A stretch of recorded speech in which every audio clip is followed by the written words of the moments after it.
Decide பண்ணிட்டே போனா கடைசியாக அணு என்று சொல்றாங்க பாருங்க. அணுல கூட there are two school of thoughts, ரெண்டு விதமான கருத்துகள் உலகத்துல இருக்கு. தத்துவஞானிகளுடைய அணு வேறு, பிலாசபர்ஸ் ஏதாவது சயின்டிஸ்ட் அணு வேறு. சயின்டிஸ்ட் அணு என்றால் ஒரு குரூப், ஒரு ஃபேமிலி ஆஃப் எனர்ஜி பார்ட்டிகல்ஸ்.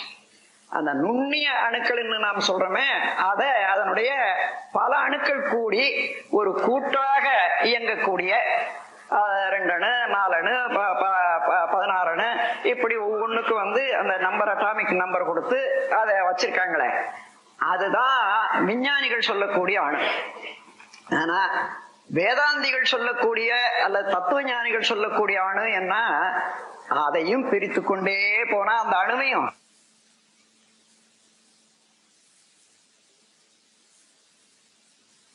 சொல்றாங்க. அணு என்றால் என்னன்னா நுண்ணிய மூலக்கூறு. ஆனா சேர்ந்து இயங்கக்கூடிய 10-15 சேர்ந்து இயங்கக்கூடிய நுண்ணிய மூலக்கூறாக இருக்க முடியாதது. அதான் வித்தியாசம் விஞ்ஞானத்துக்கும். அதுதான் விண் என்று சொல்லக்கூடியது. விண்ணை பற்றி அறிந்த ஞானி தான் விஞ்ஞானி. விஞ்ஞானம் என்று நம் மொழி வழக்கில் வந்தது. இப்ப கூட அறிவியல்னு சொல்றோம். அறிவியல் விஞ்ஞானம் அல்ல, விண்ணியல் தான் விஞ்ஞானம். அறிவியல் என்றா தத்துவம் தான். அறிவை பற்றி அறிந்து கொள்றது தான் அறிவியல். விண்ணை பற்றி அறிந்து கொள்றதுதான் விஞ்ஞானம், விண்ணியல். விண்ணியல அறிவியல் என்று நாம் சொல்லி வழக்கில் வந்துடுது. அதாவது உங்களுக்கு வித்தியாசம் தெரிஞ்சு கொள்றதுக்காக சொல்றேன். அதுல நமக்கு மனித குலத்துக்கு தொன்று தொட்டு வரக்கூடிய அந்த கல்ச்சுரல் வேல்யூ, பண்பாடு, எந்த இடத்துலயுமே இந்த உயிரை பற்றி, உயிர் இருக்கிறது என்ற ஒரு அனுமானம் தான் கொடுத்தாங்களே தவிர உயிரை பற்றி அறிந்தவர்களும் விளக்க முடியல. அறியாதவர்கள் ஏதோ ஒரு இதுவா, அதாவது தூக்கு தொகையா கற்பனையாக என்னமோ நினைச்சிட்டு இருக்கோம். என்ன உயிர் என்பது ஏதோ ஒரு சொரக்காய் போல ஒரு உருவம் உடையது, அணுக்களால் ஆனது, அது அப்படியே எடுக்கலாம் போடலாம் என்ற அளவுலதான் ஓடும் ஓடி வரும் என்றெல்லாம் இருக்கு. அப்படி இல்லை. நுண்ணிய பரமாணு அது ஏன் உயிர் என்றுன்னா இருப்பு நிலையாக இருந்ததுல இருந்து அசைவு நிலையாக இருந்ததுனால மெய் அசைந்தது உயிர். இதுதான் இலக்கணம். மெய் எது? மெய்ப்பொருளான உள்ளது இறைநிலை, பிரம்மம், சிவம், பூரணம், ஆல்மைட்டி, ஆம்னி போட்டன்ஸ், ஆம்னிஷியன்ஸ், இந்த வார்த்தைகளுக்கெல்லாம் உரிய எந்த பொருளோ அத சுத்தவெளி என்று வாயினால சொன்னாலும் அந்த சுத்தவெளியை அனுமானிக்கக்கூடிய கருத்து நமக்கு வரணும். அது எல்லாம் அடங்கியது. மலராத முன்ன மொட்டு இருக்கு, மொட்டுல மலர், அவ்வளவு மலரனுடைய மனம் எல்லாமே அடங்கி இருக்குது. அதனால அதுல இல்லைன்னு சொல்ல முடியாது. அந்த மாதிரி ஒரு இருப்பு நிலைய மெய் என்றும், மெய் என்றாலே அசைவற்றது, இருப்பாக உள்ளது என்றது அர்த்தம். அந்த மெய் அசைந்தால் அதான் உயிர். அதேதான் நம்ம தமிழ் நூல்ல கூட, இலக்கணத்துல கூட மெய் எழுத்து என்றால் அசையாத எழுத்து. இது அசையாது. அதுல உயிர் சேர்ந்தால் அசையுது. ஆ இ உ என்ற வார்த்தைகள் சேர்ற போது அது அசையுது. அதனால மெய் உயிர். இந்த மெய்யோட உயிர் சேர்ந்த போது எழுத்துல உயிர் மெய் எழுத்து.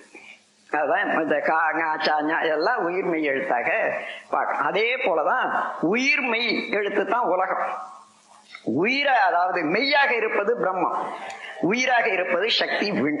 அந்த விண்ணனுடைய கூட்டுலதான் எல்லாமே இயங்கி கொண்டு வர்றது என்றதுல இந்த பஞ்சபூத தீரிய கொண்டு வந்தாங்க. ஆனாலும் ஒன்று, இந்த காலம் ஒரு சிறந்த காலம்தான். பெரிய குழப்பம் மனித குலத்துல எப்பவுமே நீங்க பாத்தீங்கன்னா ஒரு நல்ல ஒரு தெளிவும் ஒரு புதுமையும் ஏற்படணும்னா ஒரு குழப்பம் வந்துதான், அந்த குழப்பத்திலிருந்து தான் வர்றத பார்க்கணும்.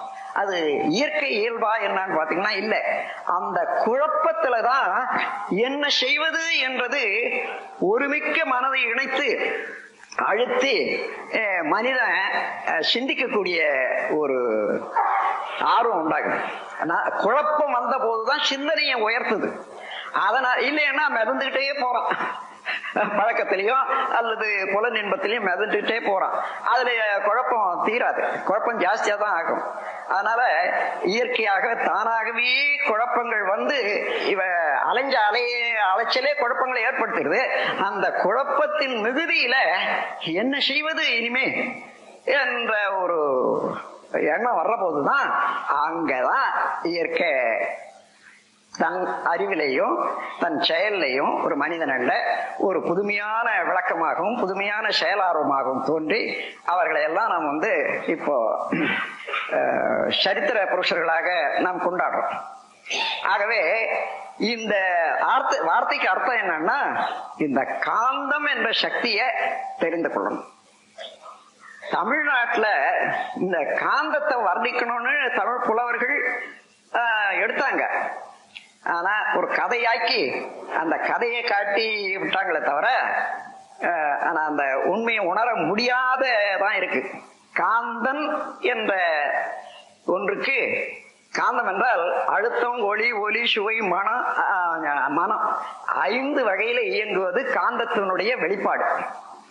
இந்த 5ஐயும், அதாவது 5 அறிவு 1 6, இந்த 6 தத்துவத்தையும் சேர்த்து கூறுவதுதான் காந்தம்.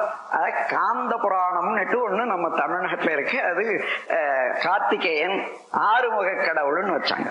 6 முகம் என்று சொன்ன சக்தி சிவம் என்ற சிவமாக இருந்த பூரணா சக்தியாக மிளந்து அந்த சக்தியினுடைய அலையில எழுந்த ஒரு ஆற்றல் சிவத்தோட கலந்து அர்த்தநாரி என்று சொல்லக்கூடிய ஒரு சக்தியாகி அதுல இருந்து பிறந்தது காந்தம். அப்போ அந்த காந்தம் 6 முகம் உடையது. அழுத்தத்தினால அணுக்கள் கூடுவது பிரிவது, அதாவது மேல்புற அழுத்தத்துக்கு உட்படும் போது கூடுவது, அது உட்புற அழுத்தத்தினால உண்டாகிற போது அது விரியுது.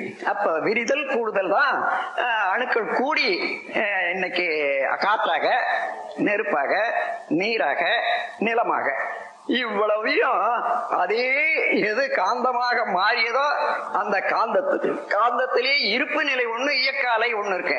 அந்த இருப்பு நிலை உணர்கிறது. இருப்பு நிலைதான் பிரம்மம், சிவம், பூர்ணம். அதுதான் இந்த அலையாக உள்ள எல்லா பொருளையும் நிலையாக இருக்கக்கூடிய இருப்பு தான் உணர்கிறது.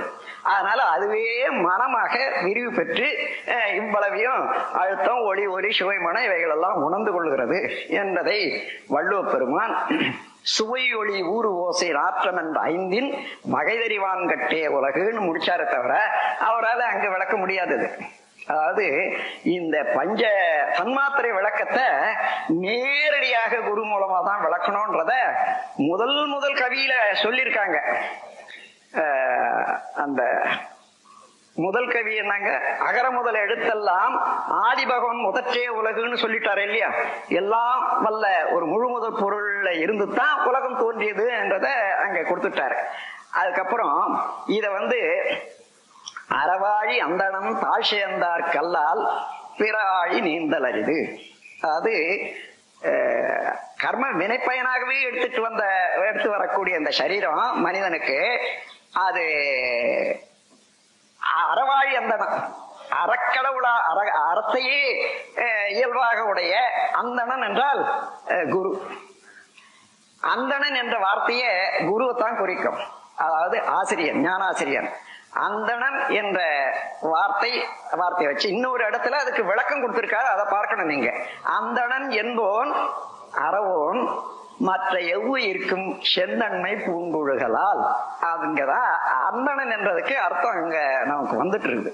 அதை வச்சு நீங்க பாத்தீங்கன்னா அறவாழி அந்தணம் தாழ் சேர்ந்தார்கல்ல, ஒரு குருவை அடைந்தால ஒழிய இந்த உண்மையை நீ உணர்ந்து கொள்ள முடியாது. அதுனா பிற ஆழின்னு சொல்றாங்க பாருங்க. அற ஆழி, அறத்தையே கடலாக அறக்கடலான ஒரு குருவை சேர்ந்தால் அன்றி பிற ஆழின்னா அறத்துக்கு பிற என்ன,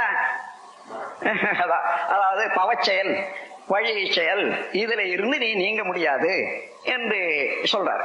ஆகவே அந்த முறையில அந்த உண்மையை உணர்ந்து கொள்ளக்கூடிய காலம், இந்த காலத்தை ஏற்படுத்தி வச்ச இந்த குழப்பங்கள் இவைகளெல்லாம் சிந்தித்து பார்க்கும்போது இது சரியான காலம், அந்த உண்மை எல்லாருக்கும் வெளிப்பட வேண்டிய காலம். அது காந்தம் என்ற ஒரே ஒரு சக்தியை, ஒரு பொருளை உணர்ந்து கொண்டால் இறைவனை உணர்ந்து கொள்ளலாம், மனிதனை உணர்ந்து கொள்ளலாம், பிரபஞ்சத்தை உணர்ந்து கொள்ளலாம், ஆக்கமும் அழிவும் உணர்ந்து கொள்ளலாம். எல்லாமே அதற்குள்ளாகவே அடங்கி இருக்கிறது. அப்ப காந்தம் என்பது என்ன? இறைநிலையாக உள்ள இருப்பும் அலை பொருளாக உள்ள அலை, அதாவது சக்தியும், இந்த இரண்டு சேர்ந்த காந்தம். இறைநிலை என்பது சுத்த வெளி எங்கு நிறைந்திருக்கிறது. அதனுடைய துண்டுபட்ட வேகம், விரைவு சக்தியாக இருக்கிறது, விண்ணாக இருக்கிறது. அதுதான் மூலக்கூறு. அது தற்றுவல்னால, அதாவது எல்லா புறமும் அந்த சிவநிலையை அழுத்தி கொண்டு இருப்பதனால ஒவ்வொரு அணுவும் தற்றுழல், தானே வேகமாக சுழல வேண்டிய ஒரு இயல்பு ஏற்பட்டு போச்சு. இல்லையானா அதுக்கு எங்க இருந்து சக்தி வரும்? தொடர்ந்து இயங்குவதற்கு அதை சுத்தி இருக்கக்கூடிய பிரம்மம், எல்லாம் வல்ல முழுமுதற் பொருள் அழுத்தி கொண்டே இருப்பதனால அது தற்றுழலாக மாறி, அந்த தற்றுழல்ல இருந்து வரக்கூடிய அலை இருக்குதே, எங்க போகும்? இப்போ அது இருப்பு நிலையில தான் சேரணும், சுத்தி இருக்கக்கூடிய வெளியில தான் சேரணும். அப்படி சேர்ற போது வெளி என்பது இருப்பு நிலை, ஸ்டாட்டிக் ஸ்டேட் என்று ஆங்கிலத்துல சொல்லக்கூடியது. ஸ்டாட்டிக் ஸ்டேட்டும் இப்போ டைனமிக் போர்ஸும் இரண்டு சேர்ந்து, அலைக்கு டைனமிக் போர்ஸ் சொல்றோம். இந்த இரண்டு சேர்ந்த மேக்னட்டிசம், வேற ஒண்ணும் இல்லை. இந்த விஞ்ஞான காலத்துல இதை உணர்ந்து கொள்றதுக்கு சாதாரண சின்ன பிள்ளைக்கு கூட தெரியும், எல்லாரும் தெரிஞ்சு கொள்ளலாம். அதாவது இருப்பு நிலையாக உள்ளது சுத்த வெளி. அந்த வெளியில இருந்து ஒரு துண்டுபட்ட, அதாவது உள்ளடங்கி இருந்த ஆற்றலால அதிலேயே ஒரு சிறு துண்டு இயங்க ஆரம்பிக்கிற போது ஒரு சுழற்சியாக ஆரம்பிச்சது.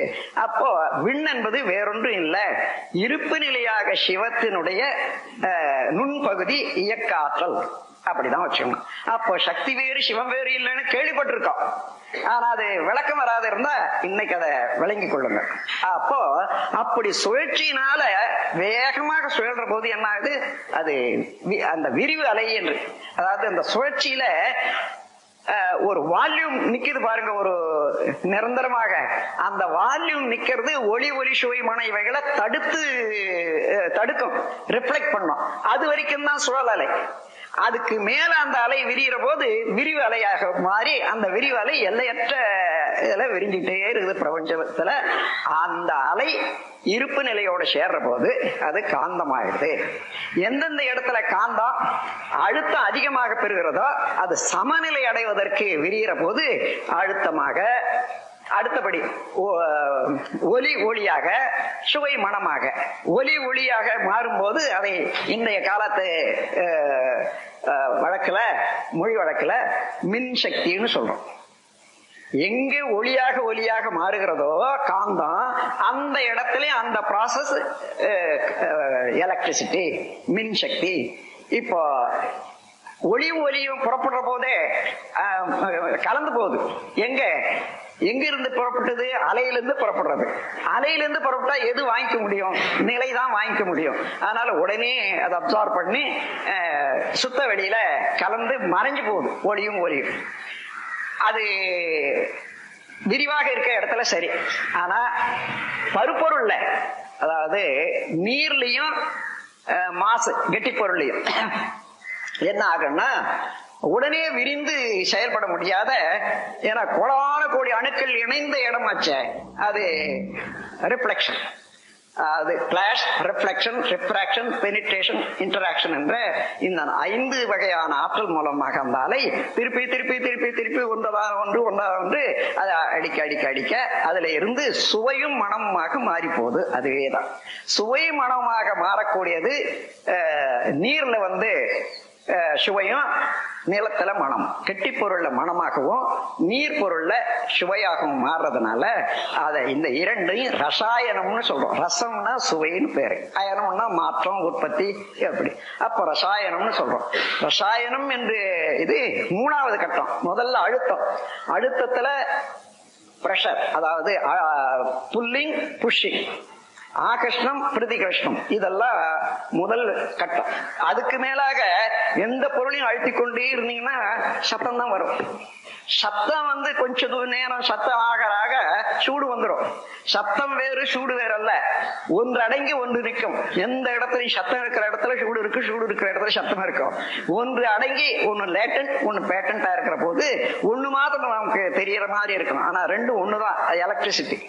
அது இன்னும் அடுத்த கட்டத்துல மாறுற போது, தன்மாற்றம் பெற போது அதுதான் சுவையாக மனமாக மாறுகிறது. இந்த பிரபஞ்சம் முழுவதிலும் இயங்கக்கூடிய இயக்கம், எல்லா பொருளையும் அதே இயக்கம் நடைபெற்று வர்றத அது வான்காந்தம்னு வச்சுங்க. அதே இயக்கம் நம்ம உடல்ல நடைபெறுது பாருங்க. உடலு, இந்த உடலுக்குள்ளாக உயிர் தான் எனர்ஜி பார்ட்டிகள், விண். அந்த உடல்ல உள்ள விண்ணுக்கு என்ன சொல்றோம்? சித்தாகாசம்னு சொல்லுவாங்க. அது மகா ஆகாசம்.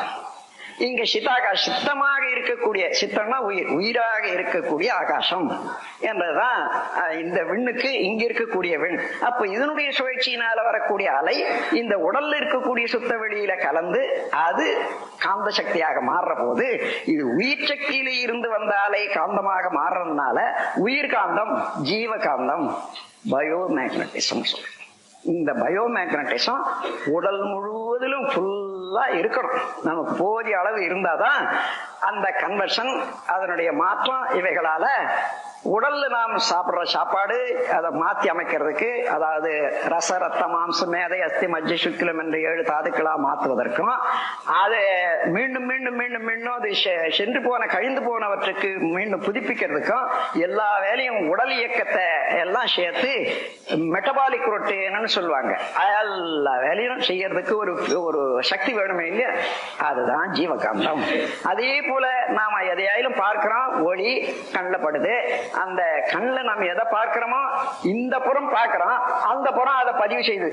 எப்படி இந்த போட்டோகிராஃபில கேமராவில ஒரு படம் எடுத்தா அந்த பக்கம் அது திருப்பி கண்ணாடியில எடுக்கிறது, இந்த நெகட்டிவ்ல அப்படியே பிரிண்ட் ஆயிடுது. அதே போல உயிர் சக்தி தான் நெகட்டிவாக இருந்து எவ்வளவு நாம பார்த்தாலும் அதை வாங்கிக்குது. அதுக்கு மையத்துல அங்க இருந்து இத ஒளிய வாங்கி அதை காந்த சக்தியாக மாற்றி அங்க அழுத்தமாக அணைச்சி அதுல உயிர் சக்தியில பதிவு பாது. இந்த வேலை பிரெயின் செல்ஸ், மூளையினுடைய செல்கள் தான் இதை மாற்றி அமைக்கக்கூடிய தன்மை. அதாவது அதே போல அதை பதிந்த பதிவு அலையாக மறுபடியும் வர்ற போது அந்த அலையில உள்ள கேரக்டர் என்ன? அது ஒளியினால வந்த அலையா, அல்லது சுவையினால வந்த அலையா, அல்லது கருத்தாக வந்த அலையா, அதே அலை திரும்பி வர்ற போது அதே தன்மையதாக மாற்றி காட்டுது பாருங்க. அதான் எண்ணம். சும்மா உட்கார்ந்து இருந்தா அந்த அலைதான் அங்கிருந்து உயிர் சக்தியில இருந்து வருது. ஆனா பிரெயின் செல்ஸ் அதை எத்தகைய கேரக்டர், அதுல இருந்து என்ன தெரியுது? எந்த அலையா இருந்தாலும் அது கண்ணுக்கு தெரியாது, அதுல எப்படி பதிவுன்னு எண்ண வேண்டாம். அந்த அலையில எல்லா விதமான பதிவுகளும் அடங்கி இருக்கிறது. அது உதாரணம் எப்படி எடுக்கலாம்? இப்போ லண்டன்ல ஒரு டிவி, ஒரு மீட்டிங் நடக்குது, டிவி ஷோல எடுக்கிறாங்க. அங்க கலர் இருக்குது, உருவம் இருக்குது, பேச்சு இருக்குது, எல்லாம் இருக்குது. ஆனா எடுத்துட்ட பிறகு அங்க இருந்து ஒரு குறிப்பிட்ட வேவ் லெங்த் வச்சு அனுப்புற போது இங்க இந்தியாவில ஒரு 1000 டிவி பெட்டி இருக்கு. எல்லா பெட்டியிலையும் அந்த கலரு, அந்த உருவம் எல்லாம் இருக்குது இல்லையா?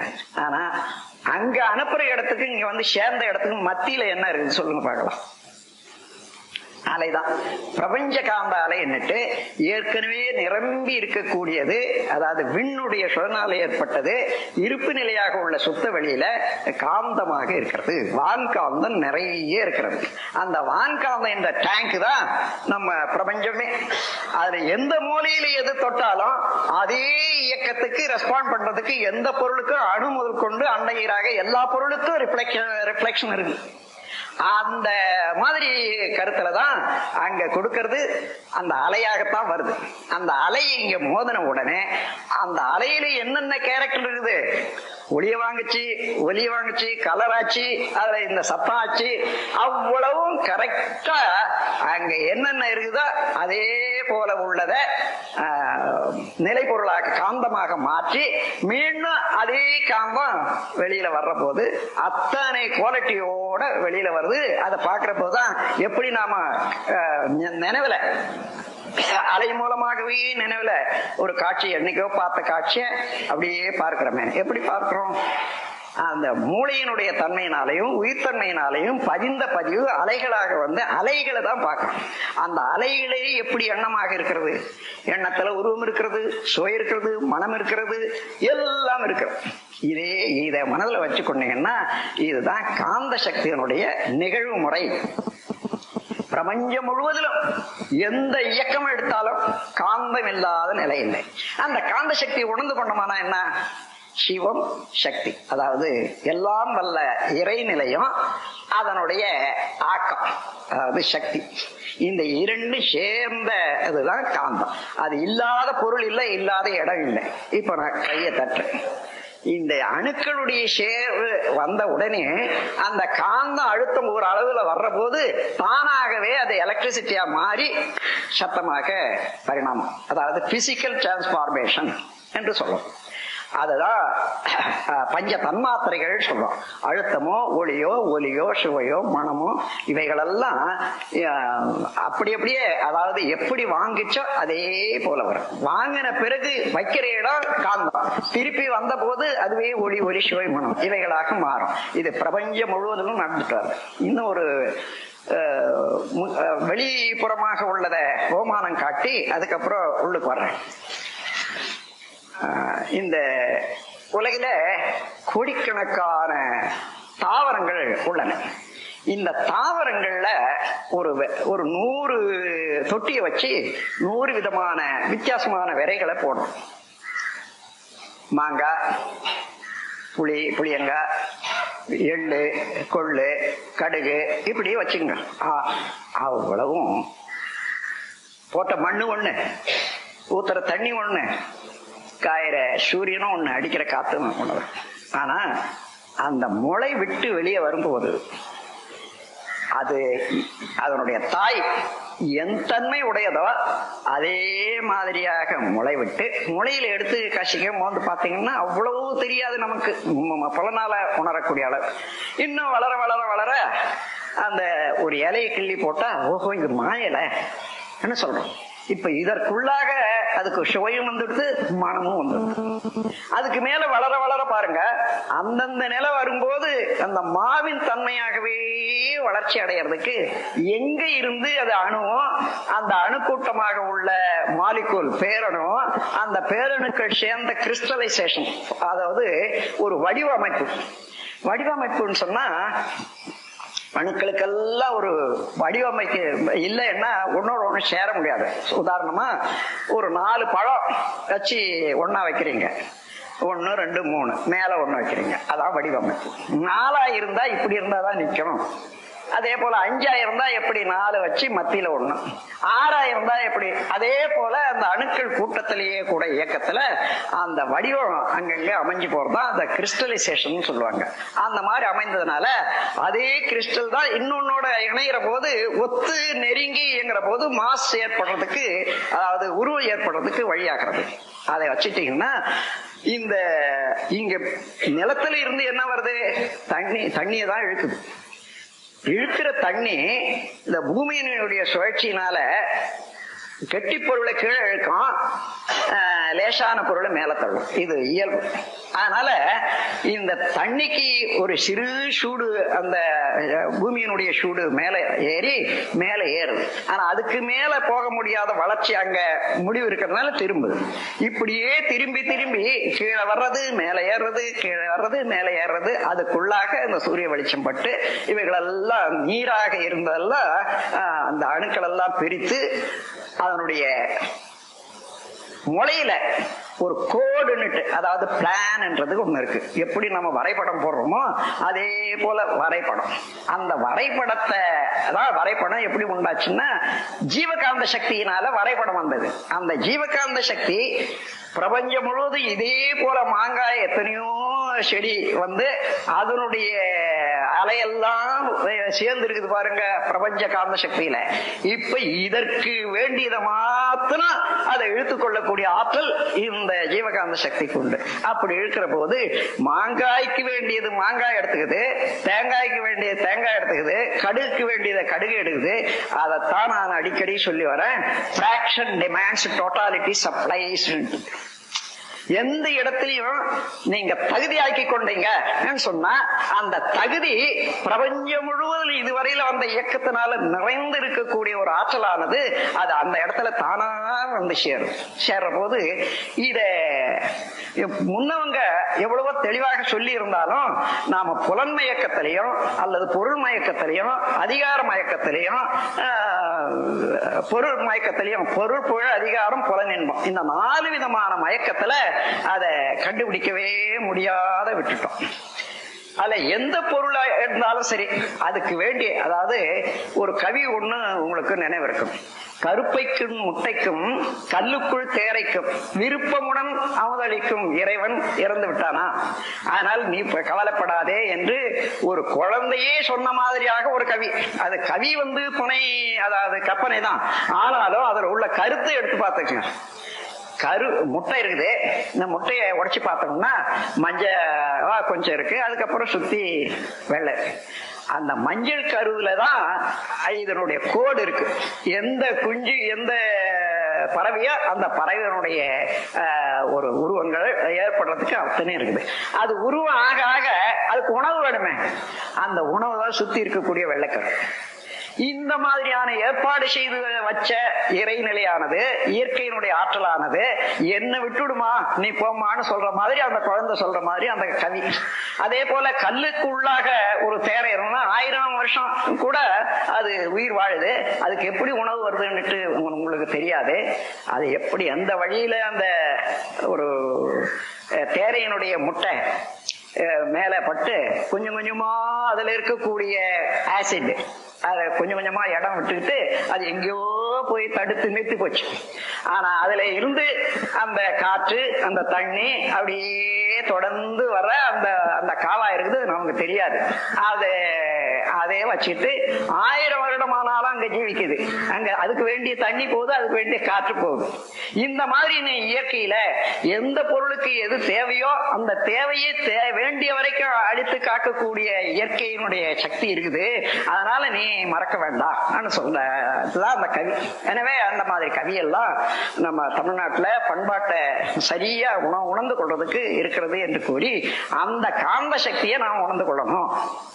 இப்ப காந்த சக்தி உடல்ல என்ன, இந்த காந்தத்துக்கு ஜீவகாந்தம்னு சொல்றது என்னன்னா, ஜீவன்ல இருந்து உயிர்ல இருந்து வர்றதுனால இதுக்கு உயிர் காந்தம். வெளியில வந்து வான்காந்தம். வான்காந்தத்துக்கு பேர் இன்னொரு பேர் வச்சிருக்காங்க, காஸ்மிக் கான்சியன்ஸ். அதை கவனிச்சீங்கன்னா, அதாவது காஸ்மிக்னா இந்த பிரபஞ்சம் முழுவதும் உள்ள இயக்கத்துக்கு எதுவானாலும் காஸ்மிக்னு சொல்லுவாங்க. கான்சியன்ஸ்னா அறிவு. எந்த பொருளையும் வாங்கி எப்படி நாம நம்ம உடலுக்குள்ளாக எதையோ பார்க்கிறோம், அதை சேர்த்து வைக்குது, மறுபடியும் பிரதிபலிக்குது. இந்த மாதிரி ஒரு திட்டா வேலை செய்யுது இல்ல, இத மாத்திரம் இது இல்லாத இவ்வளவு இது கம்ப்யூட்டர்னு வச்சுங்க, ஒரு டெர்மினல், ஒரு தனித்தனியாக உள்ள கம்ப்யூட்டர். இவ்வளவு சேர்ந்து எல்லா மக்களும் செய்த செயல், எல்லா மக்களுடைய உள்ள அறிவு, எல்லா மக்களுடைய உள்ள ஆற்றல் எல்லாவற்றையுமே சேர்த்து இயங்கிக் கொண்டிருப்பதுதான் வான்காந்தம். அதனால நீங்க செய்யற எண்ணம், பண்ற எண்ணம், செயல், விளைவுகள், அவர் செய்யறது இவர் செய்யறது எல்லாமே வான்காந்தத்துல இருக்கு. அதனால இப்ப நீங்க ஒரு அறிவை சிந்தனையினால ஒரு அளவுல உயர்த்தி கொண்டு இது என்னவா இருக்கும் அது என்னவா இருக்கும் அன்னுட்டு சிந்திக்க சிந்திக்க அந்த லெவல் எந்த லெவல்ல அது இயங்கி கொண்டிருக்குதோ அந்த லெவலுக்கு ஃப்ரீக்வன்சி வேவ் லெங்த் நம்ம மனதுக்கு வந்து அமைஞ்சு போச்சுன்னா அமைதி எல்லாருக்கும். அமையறதுக்கு அந்த கருத்தை வாங்கறதுக்குள்ள இன்னொரு நிலை வந்துடும். ஏன்னா நம்ம பழகல, நிலைச்சு பழகாதனால அது டிஸ்டர்ப் ஆயிடும். அதனால எல்லாருக்கும் அந்த உள்ளுணர்வு சக்தி இருக்குது, பிரபஞ்சத்தினுடைய ரகசியத்தை வாங்குற ஆற்றல் இருக்குது. ஆனா அது நிலைக்காததுனால அது வந்து ஒரு அப்படி நுழையிற போது அதுக்குள்ள இன்னொன்றாக மாறுது பாருங்க, அதனால விட்டு போகுது. அதனால இப்ப நாம தவம் செய்யறோம், நுனி நின்று நின்று நின்று நின்று பழக பழக பழக பழக நிலைக்கும் ஆற்றல் வந்தா தொடர்ந்து அறியும் சக்தியும் கூட வருது. அதான் ஒரு கவி கொடுத்திருக்க. ஒன்றி ஒன்றி நின்று அறிவை பழக்க உறுதி நுட்பம் சக்தி இவை அதிகமாகும். அன்று அன்று அடைய அனுபவங்கள் எல்லாம் அறிவினிலே பதிந்துவிடும். ஆழ்ந்து ஆழ்ந்து நன்று என்று கண்டபடி செயல்களாற்றும் நற்பண்பு புலன்களுக்கு அமைந்து போகும் என்ற கவி அதை தான் குறிப்பிடுறது. எனவே அந்த முறையில இப்போ நாம் தவம் செய்யறோம்னு சொன்னா ஏதோ கொஞ்ச நேரம் உட்கார்ந்தோமா தவம் செய்ய சொல்லி கத்து கொடுத்தாங்க, நல்லதுன்னு சொன்னாங்க, செய்யறன்ற மாத்திரம் இல்லாம நம்முடைய இந்த ஜீவகாந்த சக்தி, உயிராற்றல், உடலினுடைய நன்மை, பிறவியினுடைய பயன் அடைய வேண்டிய ஒரு நற்பேறு இவ்வளவும் நாம் பெறுகிறோம் இந்த தவத்தின் மூலமாக. என்ன, நீங்க ஜீவகாந்த சக்தியை புலன்கள் மூலமாக செயல்படுத்திக் கொண்டே இருக்கிற போது அலை நீளம் வந்து குறைஞ்சி, அதாவது ஃப்ரீக்வன்சி வந்து ஜாஸ்தி ஆகும். அதனால அதிகமான செலவு ஆயிட்டே இருக்கு. அதனால்தான் நமக்கு வரவு விட செலவு செய்து கொண்டே இருப்பதனால இழப்பு. அதுக்கு பதிலாக கொஞ்ச நேரம் நீங்க தவம் செய்தீங்கன்னா புலன் அளவுல போற செயல் இல்லை. அப்போ அடக்கம் பெறுகிறது, அமைதி பெறுகிறது. அந்த அமைதியில செலவு இல்லாத போது வரவு வந்துட்டே இருக்கு. அப்ப செலவு குறைச்சா பொத்தல் அடைச்சிட்டு தண்ணி ஊத்துறீங்கன்னா ஊத்துன தண்ணி நிற்கும். அதே போல தவம் செய்யக்கூடிய நேரத்துல நாம் வந்து இறைநிலையோட, இருப்பு நிலையோட மனதை சேர்க்கிறோம். அதாவது நிலை பொருளோட அலையை கூட்டுறோம். இதுதான் தவம். அப்ப நிலை பொருளோட அலையை கூட்டும் போது கிட்ட கிட்ட நிலைக்க நிலைக்க நிலைக்க இந்த நிலை பொருளாகவே அலை ஆகும் போது நிலை பொருளாக உள்ளது சிவம். அவனே தான் படக்க நிலையில மனமாக இருக்கிறான். நான் வந்து அறிவுதான், சிவம் தான், சிவம் தான் அறிவாக இருக்கிறது, அறிவுதான் நானாக இருக்கிறேன் என்ற தெளிவு இந்த இடத்துல தான் வர முடியும்.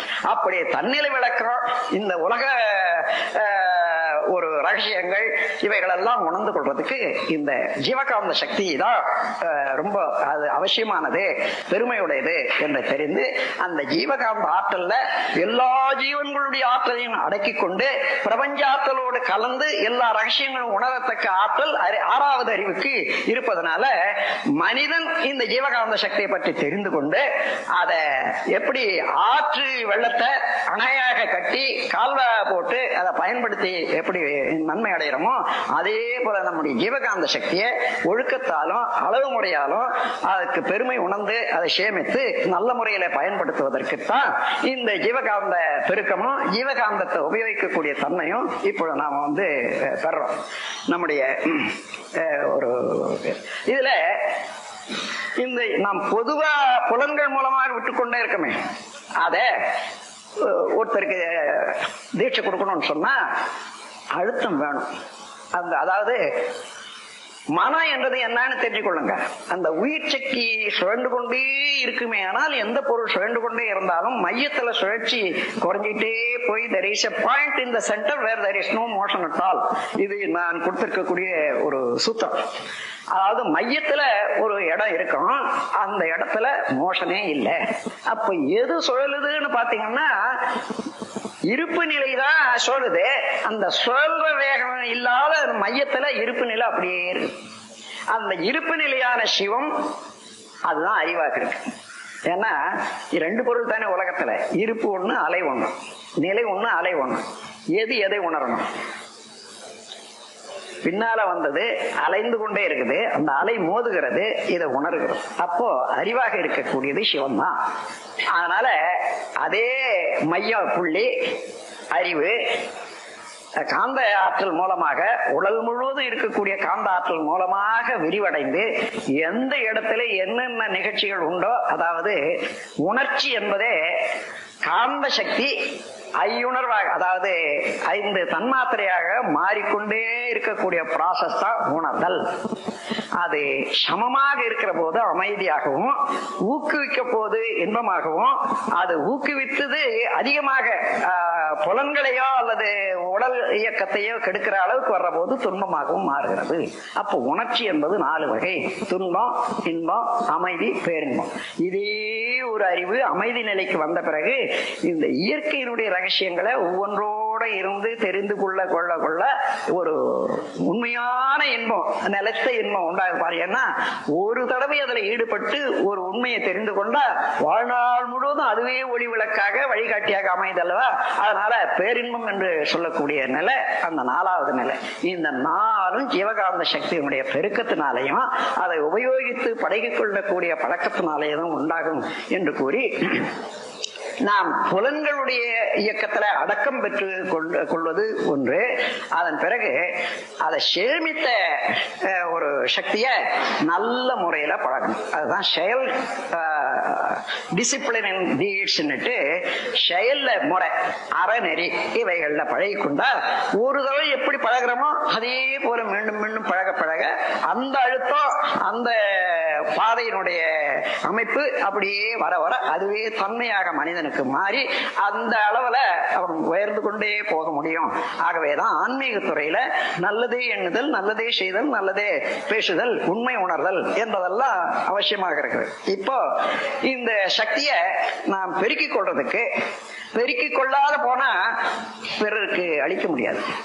எந்த இடத்துல ஜீவகாந்த சக்தியினுடைய அழுத்தம் வருகிறதோ அந்த இடத்துல உயிர் சக்தியும் சேர்ந்து, அதாவது இணைந்து செயல்படும். அதனாலதான் நீங்க இங்க கொஞ்ச நேரம் நினைச்சு பாருங்க, அங்கேயே ஒரு உணர்ச்சி உணர்வு வரும். அது உயிர் சக்தி அங்க சேருதுன்றது அர்த்தம். அதனால நாம் இந்தந்த இடத்துல மற்ற இடங்கள்ல எல்லாம் அது மாதிரி அதிகமா சேர்ந்தா மின்சக்தி மின்குறுக்கு உண்டாகும். மின்குறுக்கு உண்டாகாத இடங்கள் எதுவோ அதான் எண்டோக்ரைன் கிளாண்ட்ஸ். ஏன்னா அங்க விந்து சக்தியினுடைய ஆற்றலை போல அதே போன்று ஒரு திரவம் உற்பத்தி ஆகி அந்த மின்சக்தியாக மாறாத ஓரளவுக்கு பாதுகாக்கக்கூடியது. அதுக்கு மேல போனா எங்க எல்லா இடத்துலயும் ஷார்ட் சர்க்யூட் வரும். அந்த ஷார்ட் சர்க்யூட் வராத இடமாக இருந்து ஒவ்வொரு சென்டராக எடுத்துட்டு போய் அப்புறம் இங்க வைக்கிறோம். முதல்ல இங்க வச்சுட்டு அதுக்கப்புறம் இங்க எல்லாம் பழகினா தொந்தரவு இல்லை. அப்படி இல்ல, இங்க ஒவ்வொரு இதுவா கீழ் பக்கத்துல உள்ள எண்டோக்ரைன் கிளாண்ட்ல வைக்கிற போது அங்கிருந்து ஏற முடியாத தேக்கம் வந்து அங்க வந்து ஷார்ட் சர்க்யூட் வரும். ரொம்ப பேர் அவஸ்தைப்படுறாங்க பாருங்க. அதான் அதை விட நேரடியாக இங்க வந்துட்ட பிறகு அதுக்கப்புறம் பைபாஸ் இது. அதன் பிறகு மீண்டும் நாம வந்து மற்ற எண்டோக்ரைன் கிளாண்ட்ல தவறு செய்யறோம். இந்த ஆதாரம் என்பது வேற ஒண்ணும் இல்லை, எண்டோக்ரைன் கிளாண்ட் தான்றத மனசுல வச்சுங்க. மூலாதாரம், அதாவது செக்ஸ் கிளாண்டு. அதுக்கப்புறம் அதுக்கு கிளாண்ட் இல்லை இருந்தாலும் சுவாதிஷ்டானம் மணிப்பூரகத்துக்கும் அதுக்கும் மையத்துல வச்சு அதை செய்யற போது இந்த ஸ்பிளீன் லிவர் இவைகளுக்கெல்லாம் கலப்புறது என்றதை சொல்றாங்க. ஆனாலும் நாம் அது நேரடியாக உணர முடியல. இங்க மணிப்பூரகத்துல வந்தா நல்லா உணர்றோம். அதான் அட்ரீனல் கிளாண்டுன்னு பேர் வச்சிருக்காங்க. இங்க தைமஸ் கிளாண்டுன்னு சொல்றது ஹார்ட் சென்டர் என்றது ஹார்ட், அதாவது இருதயம் அல்ல, அதாவது ஒரு சென்டர் பாயிண்ட். முக்கியமான பொருளுக்கு ஹார்ட்னு ஒரு மொழி வழக்கு, இருதயம்னுட்டு. அதாவது அந்த ஹார்ட் ஆஃப் த சிட்டி சொன்னா அந்த ஒரு நகரத்துக்கு நல்ல மையம், முக்கியமான இடம்ன்றது தான் அது. இந்த ஹார்ட் மேலேயே அதனால தவம் செய்வாங்க. ரொம்ப பேர் கஷ்டப்படுறதை நான் பார்த்துட்டு இருக்கேன். அதுக்கப்புறம் ரிலீஸ் பண்ணேன். இங்க அதாவது தொண்டையிலிருந்து கீழே ஒரு 4 இன்ச்சு தள்ளி கீழே தள்ளி பார்த்தீங்கன்னா அததான் தைமஸ் கிளாண்ட் இருக்கு.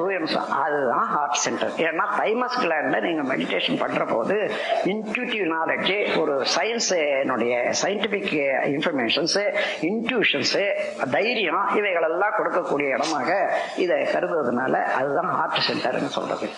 அந்த மாதிரி இந்த இப்ப இது இயற்கை எப்படின்னா, கீழே மூலாதாரத்துல வந்து உயிர் சக்தி சேர்ந்து அங்க அதிகமான இயக்கத்தை கொண்டு ஜீவகாந்த சக்தி உற்பத்திக்கு அதான் இடமாக இருக்கு. அது உடல் முழுவதும் பரவுறதுக்கு ஒரு காவா வேணுமே, அதான் நரம்பு திட்டம், நர்வஸ் சிஸ்டம்.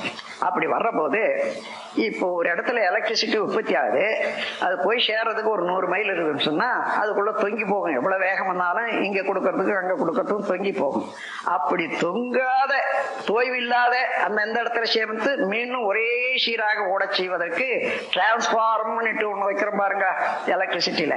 அதே போல இறைவன் கொடுத்த டிரான்ஸ்பாரம் தான் எண்டோக்ரைன் கிளாண்ட்ஸ். அது ஒவ்வொரு இடத்துலையும் நிறுத்தி நிறுத்தி நிறுத்தி அது கெட்டு போகாத அளவுக்கு இது வரையில கொண்டு வந்து பிச்சுட்டரி பிணியல் வரைக்கும் கொண்டு வந்து சேர்த்து அதுல இருந்து உடல் முழுவதும் பரவ செய்யக்கூடிய ஒரு ஏற்பாடு உடல்ல நடந்துட்டு இருக்குது. இப்ப இதை தெரிந்து கொண்டு இப்ப இத முக்கியமாக நாம் வந்து புலன்களுடைய ஒரு இயக்கத்தை ஒரு ஒழுங்குபடுத்திக்கணும். புலன் இன்பம் வேண்டான்றதில்லை, எல்லாம் அனுபவிக்கலாம், சுவையை அனுபவிக்கலாம், ஒளி அனுபவிக்கலாம், ஒலி அனுபவிக்கலாம். ஆனா பரவொலிக்கும் சங்கீதத்துக்கும் வித்தியாசம் இருக்கு பாருங்க. சங்கீதத்தினால ஒரு இனிமையான முறையில சர்ப்ளஸா இருக்கக்கூடிய சில சமயம் சர்ப்ளஸா வரும், அதை வெளியேற்றி அது உடலுக்கும் இன்பம் மனதுக்கும் இன்பம் கொடுக்குது. ஆனா அதுவே பரமோளம் அடிக்கிறாங்க, கொஞ்ச நேரம் ஒத்து கேட்டோம்னா என்ன ஆகும், அதிர்வெடி போடுறாங்க, என்ன ஆகும், அந்த மாதிரி அத மாலிகுலர் ஸ்ட்ரக்சர் இருக்குத அதையே பிளவுபடுத்தி விடும். அந்த சத்தமானது அது அங்க இருக்கக்கூடிய ஒரு அணுக்கள் இயக்க வேகம் அதிகரிக்க அதிகரிக்க இடைவெளி அதிகரிக்க அதை டேமேஜ் பண்ணிடும் அதிகமா போன. அதனால அதை ஊக்கி விடுறது இன்பம், அதை அக்சலரேஷன் என்பது இன்பம், அக்ரவேஷன் என்றா துன்பம். அந்த மாதிரி இல்லாத அளவு முறை புலன் அளவுல அனுபவிக்கிற போது அளவும் முறையும் தெரிந்து கொண்டு அனுபவிச்சோம்னா ஜீவகாந்த சக்தி எப்பொழுதும் போகாத பார்த்துக்கலாம். ஒரு பைபிள்ல ஒரு கொட்டேஷன் இருக்குது, அதை எடுத்து எழுதியிருக்காங்க ஒரு இடத்துல. நீ என்னதான் இந்த உலகத்தையே உன்னதாக்கி கொண்டாலும் கூட உயிர் சக்தியை இழந்து விட்டு நீ என்ன காணப்போகிறாய், இவ்வளவுதான். அதுல இருந்து அப்புறம் ஆராய்ச்சியில தான் தெரிஞ்சுக்கணும், அதுல வந்து அதை படிச்சு ஒன்றும் புரிஞ்சுக்க முடியாது. அது மாதிரி என்ன, இந்த உயிரும் உயிரினுடைய ஆற்றலும் இழந்துட்ட பிறகு அப்புறம் என்ன இருக்குது, அதை பாதுகாக்கணும் என்பதற்காக சொல்றாங்க. எனவே இந்த ஐயுணர்வின் பயம் ஏற்ற அறிவு ஏற்ற பயிற்சுமையை மெய்யுணர்வு பெற்ற ஆட்சி மிக எளிதில் கழித்திடலாம் என்று ஒரு இடத்துல கொடுத்திருக்கேன். இந்த ஐயுணர்வின் மூலமாக அதிகமாக செலவு பண்ணி அது மீண்டும் நம்ம உடல்ல ஜீவகாந்த சக்தி உற்பத்தி ஆகிற போது எந்த வழியில எந்த கருவி மூலமா செலவு செய்தோம்னா அங்கேயே வந்து அதே ஓட்டத்துல வந்து அங்கதான் தேங்கி நிற்கும் ஓடுறது. நாக்கிலேயே எது ஆயிலும் சுவையை சாப்பிட்டு பழகிட்டோம்னு வச்சுங்க, அப்படியே செலவழிச்சு பழகிட்டோம். இப்போ மீண்டும் உற்பத்தி ஆகிற போது நாக்கில வந்து திணிவு பெற்று துடிக்கும், ஆயிலும் சாப்பிடணும்ன்ற எண்ணத்தையும் உண்டு பண்ணோம். அப்போ சாப்பிட அந்த வெளியாகி அப்போ ஒரு திருப்தியா இருக்கு. ஆனா என்ன, திருப்தி என்பது வயிறு நிரம்புறதுக்கு அதுக்கும் சம்பந்தமே இல்லை. அதாவது இது அந்த திருப்தி என்பது நாக்குக்கோ புலன்களுக்கு ஏற்படாது. எப்ப ஏற்படும்னு கேட்டீங்கன்னா, அதிகமா போய் அணுக்கூட்ட நெருக்கல் ஏற்பட்டு அங்க ஷார்ட் சர்க்யூட் வந்து நாக்கெல்லாம் எரியுதையா, இது மாதிரி சாப்பிடக்கூடாது. அது வரைக்குமே உடம்பு கட்டு போற அளவுக்கு உள்ள வாங்கிக்கும். அதனால இந்த புலன் அடக்கம் என்பது வேற ஒண்ணும் இல்லை, அடியோட ஐந்தவித்தான் ஆற்றல் என்ற ஒரு கவி என்னன்னா, அளவுதான், அது அடியோட நிறுத்திட முடியாது. எப்பவும் உயிர் இருக்கிற வரையில, உயிர்ச்சூழல் இருக்கிற வரையில ஜீவகாந்த சக்தி பெருக்கம் இருக்கும், ஐயுணர்வு இயக்கத்துலதான் இருக்கும். அதை அடக்கிட முடியாது. அதை செயலற்றதாக ஆக்கிற போது தானாகவே இந்த தூக்கம் வர்ற போது உடல் இயக்கத்துக்கு வேண்டிய சக்திக்கு மாத்திரம்தான் போதும், அந்த அளவுக்கு மேல இல்லைன்ற போது தானாக சுவிட்ச் ஆஃப் பண்ணிக்கும் நம்ம பாடியை. அதை சென்ட்ரல் நர்வஸ் சிஸ்டம்னு சொல்லுவாங்க. அதை நிறுத்திட்ட உடனே கண்டால தொடர்ந்து பாத்திரம் இயங்கும். அதனால ஒரு பக்கம் கட் பண்ணிட்ட பிறகு அதுல சேமிக்கிற சக்தி செலவானதை மீட்டு கொண்ட பிறகு அப்புறம் சுவிட்ச் ஆன், எல்லாம் கண்ணு காது மூக்கு எல்லாம் சரியா இருக்குது வேலை செய்யறதுக்கு. அதான் காலையில நாங்கள் எழுந்துக்கிறோம், வேலை செய்யறோம். ஆகவே இவ்வளவும் ஜீவகாந்த சக்தியின் மூலமாக நடைபெறக்கூடிய ஒரு இயக்கத்தை இப்ப நீங்க கண்டுபிடிக்கணும்னா ரொம்ப கஷ்டம் இல்லை. இது நமக்குள்ளாகவே நடக்குது, நம்ம அறிவுக்கு உட்பட்டதாகவே நடக்கிறது. இதை கொண்டே உலகத்தை நிர்ணயிக்க முடியும் என்று கூறி இந்த சக்தியை எப்படி சேமிப்பது, எப்படி செலவழிப்பது என்பதுல சேமித்து செலவழிக்கிறது ரெண்டு வழியில. அதாவது ஒயிட் மேஜிக், பிளாக் மேஜிக்னு சொல்லுவாங்க.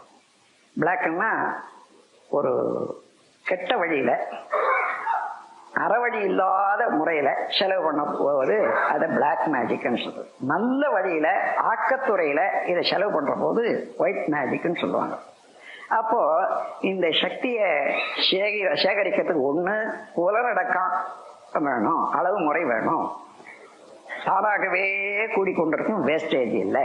அதன் பிறகு இன்னும் சேர்க்கணும்னு சேர்க்கணும்ன்ற போது சேர்க்கணும் என்றதில்லை, அதை சேர்ந்ததை பயன்படுத்தணும் பிறருக்குன்னா எண்ணத்தின் மூலமாக வாழ்த்து, அது நல்லதே எண்ணுதல். ஒருத்தரை நினைச்சு அவர்கள் வாழணும்னு நினைக்கிற போது அவருடைய ஜீவகாந்த சக்திக்கும் நம்முடைய ஜீவகாந்த சக்திக்கும் வான்காந்தத்தின் மூலமாக தொடர்பு வருது. அதனால நீங்க யாரை எண்றீங்களோ அதை அங்க போய் இந்த அலை சேர்ந்து நீங்க என்ன எண்றீங்களோ அந்த அலையில உள்ள கருத்து எதுவோ அந்த கருத்து தான் அங்க போய் பாயும். இங்கேயே கோபமாக ஒருத்தர் அலையை விட்டாங்கன்னா அந்த கோபமாக போய் தான் அங்க தாக்கும். அதே போல ஒரு கெட்ட எண்ணத்தோட விட்டாங்கன்னா அந்த அதே போலதான் வடிவெடுக்கும். அந்த அலைக்கு அந்த குணம் முதல்ல காந்த சக்திய அலையாக மாத்துற போது அந்த அலையில உள்ள எல்லா குணங்களும் சேர்ந்து அதுல இருக்கும். மீண்டும் அது ஒன்று மேல பாயிற போது அது பாய்ந்து அதே குணங்களை அங்க விருத்தி செய்யும். எனவே அந்த முறையில இப்போ நாம் சேகரிக்கணும், செலவு பண்ணணும். அதுக்கு சிலருக்கு குறைவா கூட இருக்கலாம், அந்த குறைவை கூட நிவர்த்தி செய்து கொள்றதுக்கு கண்ணாடி பயிற்சி ஒண்ணு, விளக்கு பயிற்சி ஒண்ணு, புள்ளி பயிற்சி ஒண்ணுன்னு 3 எடுத்திருக்கோம். புள்ளி பயிற்சி எல்லாருக்கும் நலம் கொடுக்க முடியாது, கண்ணு எரிச்சல் வந்துடும்.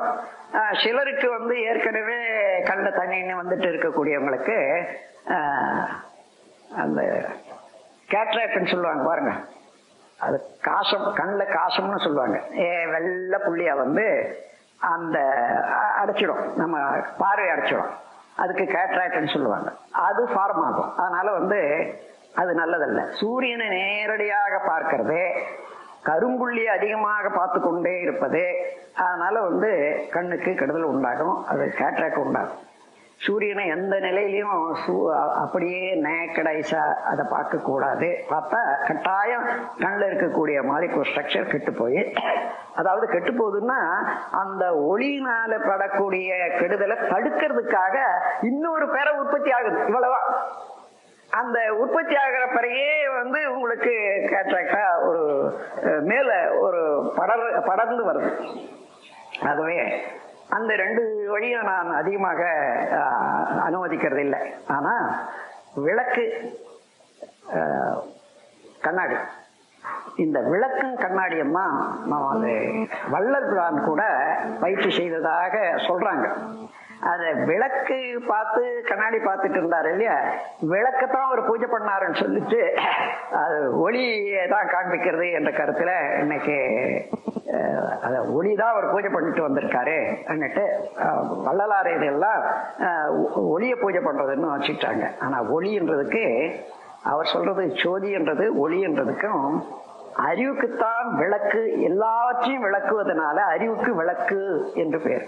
விளக்கு என்றால் விளக்குகிறது, விளங்க வைக்கிறது எது? அறிவு. அதனாலதான் அந்த அறிவானது 5 வழியாக விளக்குகிறது என்ற போதுதான் இந்த குத்து விளக்குல கூட 5 விதமான 5 இதை வச்சு ஒரு திரி போட்டு வைக்கிறது. கேரளாவில ஐயப்பன் சொல்லுவாங்க. 5க்கும் அப்பனாக உள்ளவர், 5 புலன்களுக்கு மேலாக இருந்து கொண்டு உணர்வாக மனமாக இருந்து கொண்டு இவ்வளவும் உலகத்தை அனுபவிக்கக்கூடியதுக்கு ஐயப்பன்னா அறிவுக்குத்தான் பேரு. எனவே இந்த முறையில உள்ள நமது ஜீவகாந்த சக்தியை பெருக்கிக் கொள்றதுக்கு கண்ணாடி பயிற்சி ஒண்ணு, ஒரு விளக்கு பயிற்சி ஒண்ணு. இந்த 2 பயிற்சி செய்யற போது 5 அடி அதுல இருந்து நாம் உட்கார்ற இடத்துக்கு 5 அடி இருக்கும். கால வேளையில தான் செய்யணும், மாலை வேளையில செய்யக்கூடாது. ஏன்னா இந்த 2 பயிற்சியிலையும் சூக்குமும் ப்ரொஜெக்ஷன் வரும். சூக்கும ப்ரொஜெக்ஷன் வர்ற போது அந்த நேரம் பார்த்து இந்த உலகத்தை ஒட்டி இருக்கக்கூடிய ஆவிகள், உடல் விட்ட ஆவிகள் சில சமயம் உள்ள நுழையும். கால வேளையில நல்ல சூக்குமம் தான் கீழ்ப்பக்கம் இருக்குமே தவிர ஒரு வைலண்ட் சோல்ஸ் கீழே இருக்காது, அது மேல இருக்கும். இரவுல தான் அது இறங்கும், இது மேல போகும். அதனால இரவுல செய்யற போது எந்த பயிற்சியும் சூக்கும பயிற்சிகள் எல்லாம் அந்த இடம் காலியாகி ஒருவேளை அது சூக்குமம் வேற சூக்குமம் உள்ள அடங்குனா அதெல்லாம் தீய குணம் உடையதாகவும் வைலண்ட் ஃபோர்ஸாகவும் தான் இருக்கும். அதனால மாலை வேளையில செய்யக்கூடாது, காலையில தான் செய்யணும். காலையில கூட 3 மணியில இருந்து, அதாவது சூரிய உதயத்துக்கு முன்ன 3 மணியில இருந்து சூரிய உதயம் ஆன பிறகு 3 மணி வரைக்கும் நல்ல நேரம்னு வச்சுக்கோங்களேன். இந்த நேரத்துல ஏதேனும் ஒரு 15 நிமிஷம் 20 நிமிஷம் தேர்ந்தெடுத்து கொண்டா போதும். அதுக்கு மேல கூட தேவையே இல்லை. அப்போ கண்ணாடி பார்க்கிறோம், இந்த உடல் முழுவதும் கண்ணாடியில தெரியும். அப்போ ஒரு நாளை போல அதே மாதிரி ட்ரெஸ் இருக்கணும். இன்னைக்கு ஒரு அலங்காரமான ட்ரெஸ், இன்னொரு நாளைக்கு இன்னொன்னு, அப்படி பார்த்து கண்ணாடி பயிற்சி இல்லை. என்னன்னா அது சித்தி ஆகிற போது எப்பொழுது நினைச்சாலும் நம்ம உருவம் நமக்கு மனதில் நிற்கணும். இதை நெருப்பி வச்சுக்கணும். அதனால மற்ற அனாவசியமான எண்ணங்களோ உருவங்களோ வராத இருக்கிறதுக்கும் வந்தாலும் மறைஞ்சு போறதுக்கும் நம்முடைய உருவம் இருக்கணும் என்றதுக்கு தான் இங்க வரணும். ஆகவே ஒரே நல்ல கண்ணியமான உடையாக சொக்கா போடுறதுதான் பழக்கணும்னா சொக்கா போட்டுங்க. நல்ல வெண்மையான சொக்காக இருக்கணும். கலர் முதலையெல்லாம் நீக்கிட்டு வெண்மையான சொக்காய வச்சுட்டு நல்ல கண்ணியமான உடையோட உட்கார்ந்து செய்யணும். அதே மாதிரியாக தினந்தோறும் செய்ய பழகணும். அப்போ பார்க்கிறோம். எங்க பார்க்கறதுன்னா ஒவ்வொருத்தரும் ஒவ்வொரு விதமா சொல்றதா கேள்விப்படுறேன். நேர முகத்தை யாரையாலும் நாம பார்க்கிற போது எப்படி பார்க்கிறோமோ அப்படியே பார்க்கணும். அப்படி கொஞ்சம் முக்கியமாக அட்வான்ஸ்ல வர்ற போது அதுல வழக்கண்ணு, நீங்க நான் என்னுடைய வழக்கண்ணை பாருங்கன்னா உங்களுடைய வழக்கண்ணை பாருங்கன்னா இந்த பக்கம் இருக்கிறத தான் பார்ப்பீங்க, இடது பக்கம். நம்முடைய இந்த கண்ணனுடைய ஓட்டம் இப்படி ஓடி இருக்கணும்.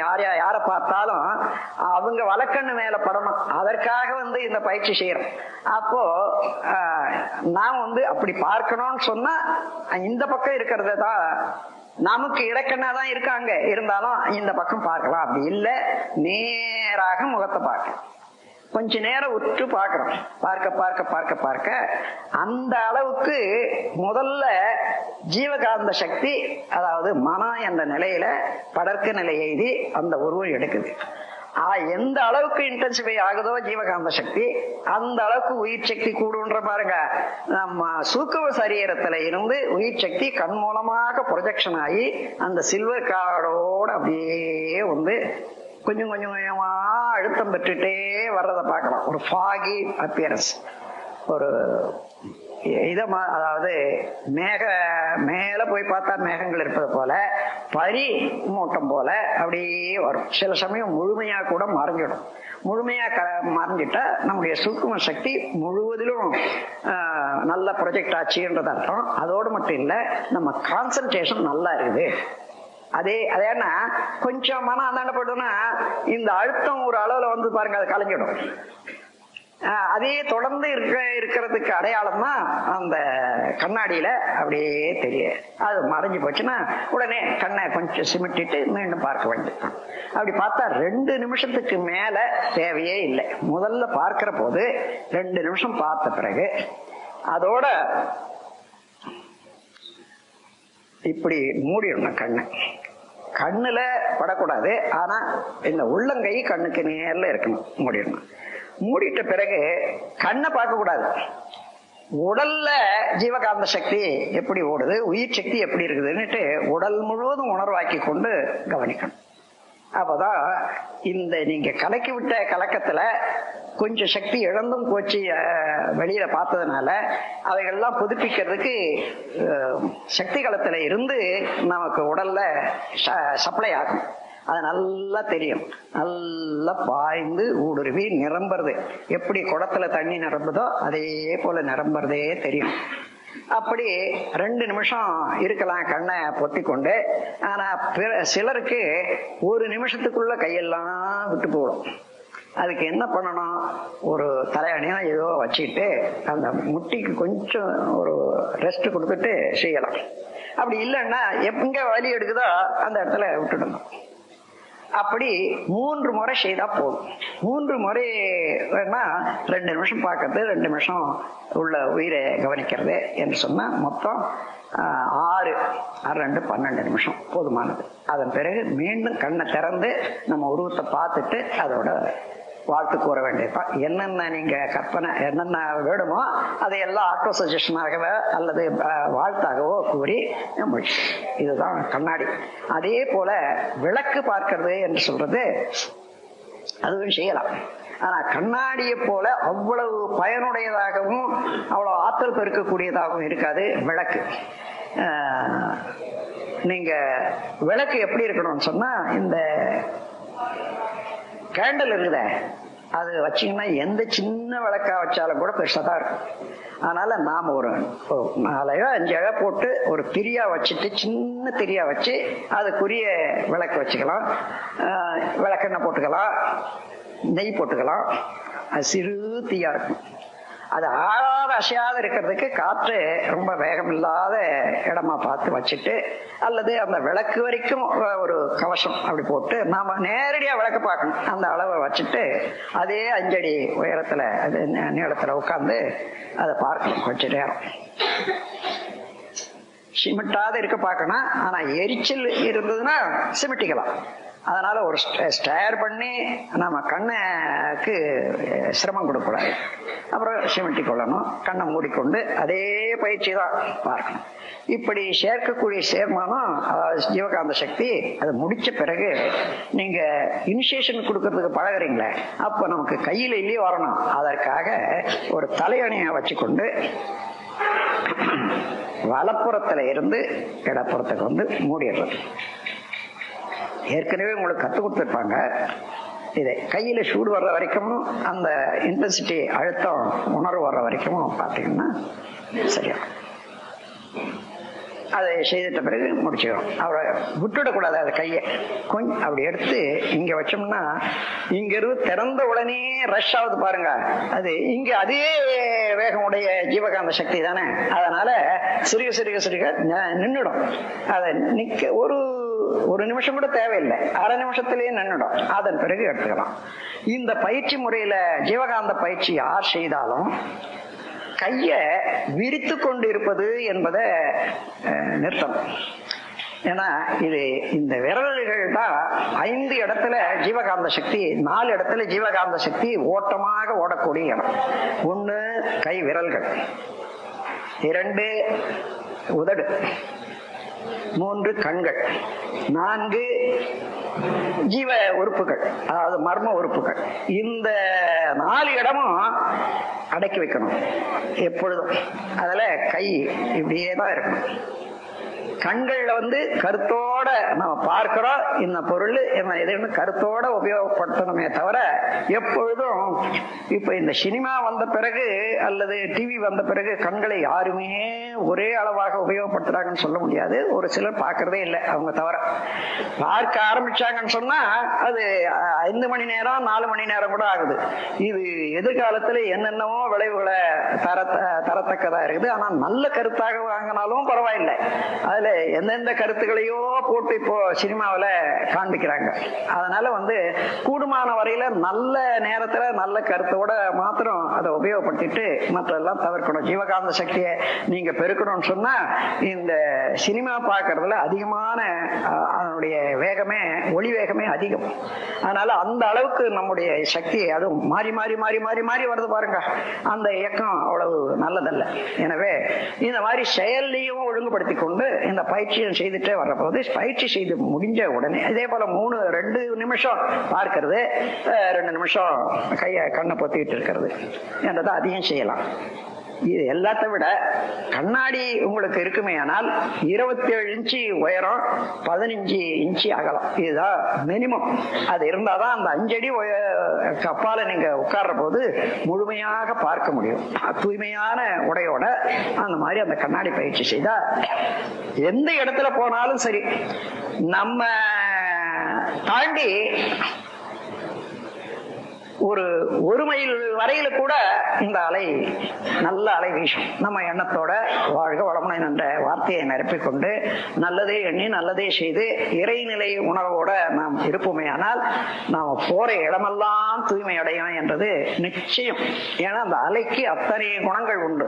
எந்த அலை எந்த இடத்துல இருந்து புறப்படுகிறதோ அந்த அலைக்கு அத்தனை குணங்களும் அந்த அலையில அடங்கி இருக்கிறது.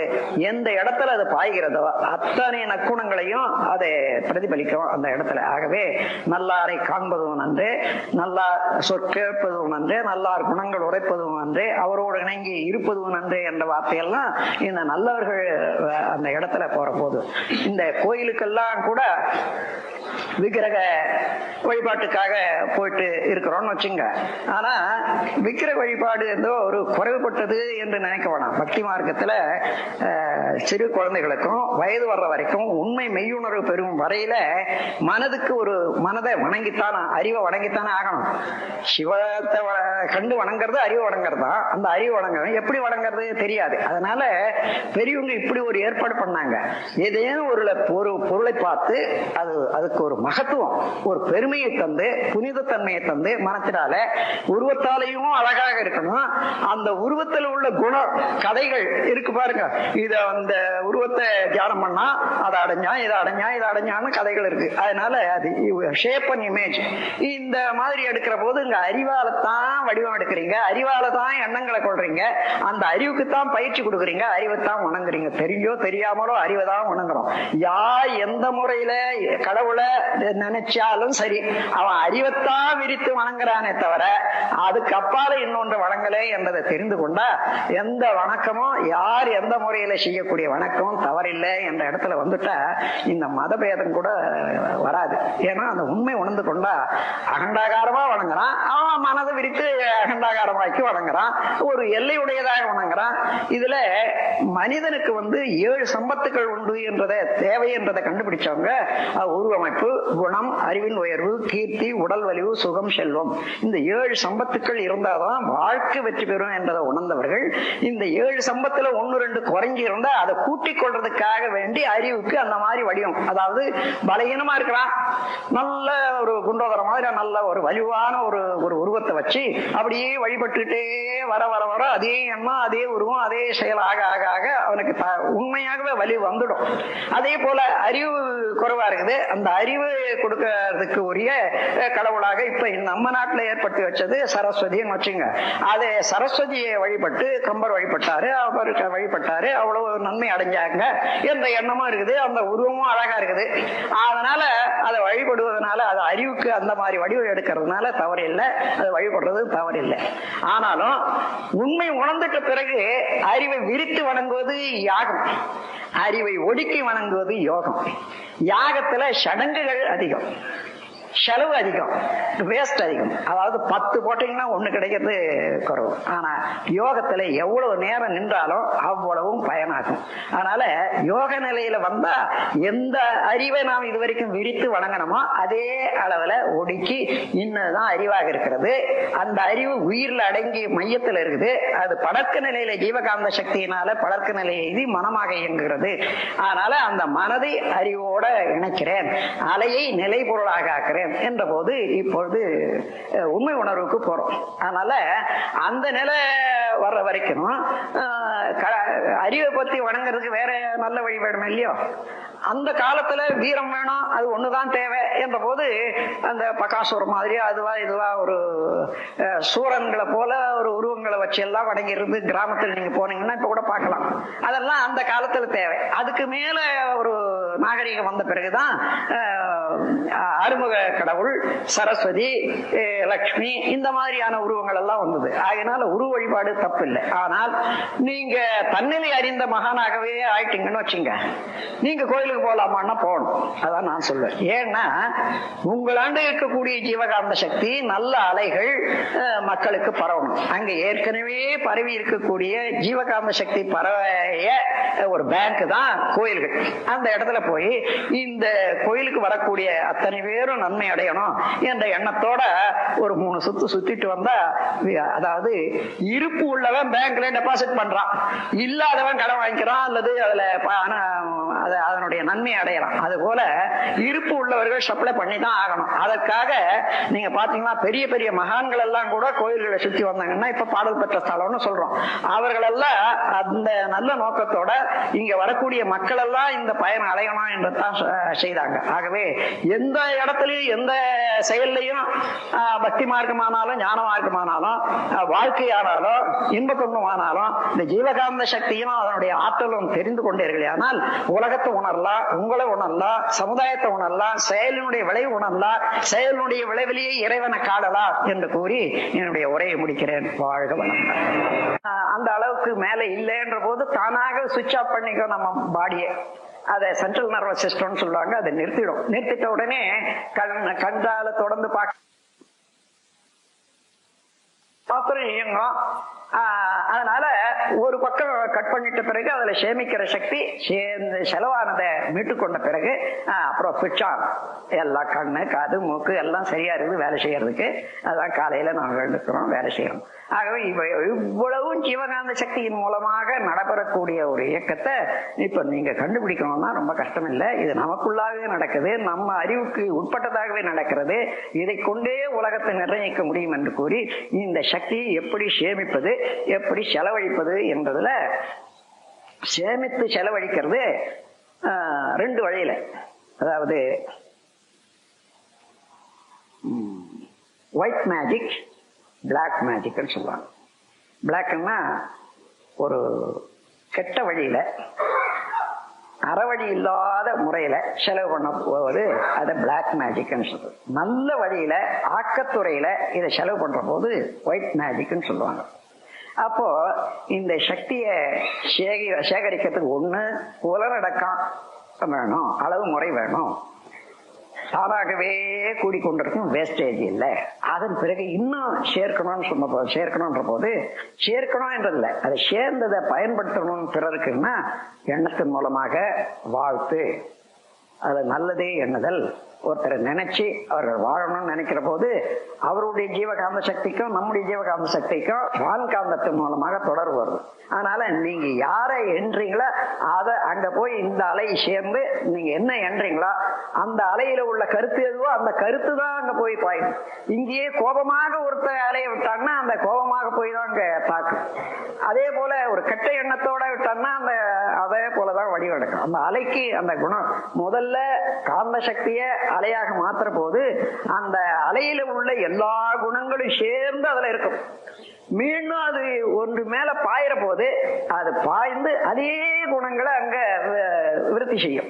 எனவே அந்த முறையில இப்போ நாம் சேகரிக்கணும், செலவு பண்ணணும். அதுக்கு சிலருக்கு குறைவா கூட இருக்கலாம். அந்த குறைவை கூட நிவர்த்தி செய்து கொள்றதுக்கு கண்ணாடி பயிற்சி ஒண்ணு, விளக்கு பயிற்சி ஒண்ணு, புள்ளி பயிற்சி ஒண்ணுன்னு 3 எடுத்திருக்கோம். புள்ளி பயிற்சி எல்லாருக்கும் நலம் கொடுக்க முடியாது, கண்ணு எரிச்சல் வந்துடும். சிலருக்கு ஏற்கனவே கண்ண தண்ணின்னு வந்துட்டு இருக்கக்கூடியவங்களுக்கு அந்த கேட்ராக்ட்னு சொல்லுவாங்க பாருங்க, அது காசம், கண்ணில் காசம்னு சொல்லுவாங்க. வெள்ளை புள்ளியா அந்த அடைச்சிடும், நம்ம பார்வை அடைச்சிடும். அதுக்கு கேட்ராக்ட்னு சொல்லுவாங்க. அது ஃபார்ம் ஆகும். அதனால அது நல்லதல்ல. சூரியனை நேரடியாக பார்க்கறது, கரும்புள்ளி அதிகமாக பார்த்து கொண்டே இருப்பது, அதனால கண்ணுக்கு கெடுதல் உண்டாகும், அது கேட்ராக்ட் உண்டாகும். சூரியனை எந்த நிலையிலையும் அப்படியே நேக்கடைஸா அதை பார்க்க கூடாது. பார்த்தா கட்டாயம் கண்ணில் இருக்கக்கூடிய மாலிகுலர் ஸ்ட்ரக்சர் கெட்டு போய், அதாவது கெட்டு போகுதுன்னா அந்த ஒளியினால படக்கூடிய கெடுதலை தடுக்கிறதுக்காக இன்னொரு பேர உற்பத்தி ஆகுது. இவ்வளவுதான். அந்த உற்பத்தி ஆகிற பிறகே உங்களுக்கு கேட்ராக்டா ஒரு மேல ஒரு படர்ந்து வருது. ஆகவே அந்த 2 வழியும் நான் அதிகமாக அனுமதிக்கிறது இல்லை. ஆனா விளக்கு, கண்ணாடி, இந்த விளக்கும் கண்ணாடியும் தான் நான் வள்ளல் பிரான் கூட பயிற்சி செய்ததாக சொல்றாங்க. அத விளக்கு பார்த்து கண்ணாடி பார்த்துட்டு இருந்தாரு இல்லையா, விளக்கத்தான் அவர் பூஜை பண்ணாருன்னு சொல்லிட்டு அது ஒளியை தான் காண்பிக்கிறது என்ற கருத்துல இன்னைக்கு அத ஒளிதான் அவர் பூஜை பண்ணிட்டு வந்திருக்காரு அன்னிட்டு வள்ளலார் இதெல்லாம் ஒளியை பூஜை பண்றதுன்னு வச்சுக்கிட்டாங்க. ஆனா ஒளின்றதுக்கு அவர் சொல்றது சோதி என்றது ஒளி என்றதுக்கும் அறிவுக்குத்தான் விளக்கு, எல்லாவற்றையும் விளக்குவதனால அறிவுக்கு விளக்கு என்று பெயர். விளக்கு என்றால் விளக்குகிறது, விளங்க வைக்கிறது. எது? அறிவு. அதனாலதான் அந்த அறிவானது 5 வழியாக விளக்குகிறது என்ற போதுதான் இந்த குத்து விளக்குல கூட 5 விதமான 5 இதை வச்சு ஒரு திரி போட்டு வைக்கிறது. கேரளாவில் ஐயப்பன் சொல்லுவாங்க. 5க்கும் அப்பனாக உள்ளவன், 5 புலன்களுக்கு மேலாக இருந்து கொண்டு உணர்வாக மனமாக இருந்து கொண்டு இவ்வளவும் உலகத்தை அனுபவிக்கக்கூடியதுக்கு ஐயப்பன்னா அறிவுக்குத்தான் பேரு. எனவே இந்த முறையில உள்ள நமது ஜீவகாந்த சக்தியை பெருக்கிக் கொள்றதுக்கு கண்ணாடி பயிற்சி ஒண்ணு, ஒரு விளக்கு பயிற்சி ஒண்ணு. இந்த 2 பயிற்சி செய்யற போது 5 அடி அதுல இருந்து நாம் உட்கார்ற இடத்துக்கு 5 அடி இருக்கணும். கால வேளையில தான் செய்யணும், மாலை வேளையில செய்யக்கூடாது. ஏன்னா இந்த 2 பயிற்சியிலையும் சூக்குமும் ப்ரொஜெக்ஷன் வரும். சூக்கும ப்ரொஜெக்ஷன் வர்ற போது அந்த நேரம் பார்த்து இந்த உலகத்தை ஒட்டி இருக்கக்கூடிய ஆவிகள், உடல் விட்ட ஆவிகள் சில சமயம் உள்ள நுழையும். கால வேளையில நல்ல சூக்குமம் தான் கீழ்ப்பக்கம் இருக்குமே தவிர ஒரு வைலண்ட் சோல்ஸ் கீழே இருக்காது, அது மேல இருக்கும். இரவுல தான் அது இறங்கும், இது மேல போகும். அதனால இரவுல செய்யற போது எந்த பயிற்சியும் சூக்கும பயிற்சிகள் எல்லாம் அந்த இடம் காலியாகி ஒருவேளை அது சூக்குமம் வேற சூக்குமம் உள்ள அடங்குனா அதெல்லாம் தீய குணம் உடையதாகவும் வைலண்ட் ஃபோர்ஸாகவும் தான் இருக்கும். அதனால மாலை வேளையில செய்யக்கூடாது, காலையில தான் செய்யணும். காலையில கூட 3 மணியில இருந்து, அதாவது சூரிய உதயத்துக்கு முன்ன 3 மணியில இருந்து சூரிய உதயம் ஆன பிறகு 3 மணி வரைக்கும் நல்ல நேரம்னு வச்சுக்கோங்களேன். இந்த நேரத்துல ஏதேனும் ஒரு 15 நிமிஷம் 20 நிமிஷம் தேர்ந்தெடுத்து கொண்டா போதும், அதுக்கு மேல கூட தேவையே இல்லை. அப்போ கண்ணாடியை பார்க்கிறோம், இந்த உடல் முழுவதும் கண்ணாடியில தெரியும். அப்போ ஒரு நாளை போல அதே மாதிரி ட்ரெஸ் இருக்கணும். இன்னைக்கு ஒரு அலங்காரமான ட்ரெஸ், இன்னொரு நாளைக்கு இன்னொன்னு, அப்படி பார்த்து கண்ணாடி பயிற்சி இல்லை. என்னன்னா அது சித்தி ஆகிற போது எப்பொழுது நினைச்சாலும் நம்ம உருவம் நமக்கு மனதில் நிற்கணும், இதை நெருப்பி வச்சுக்கணும்.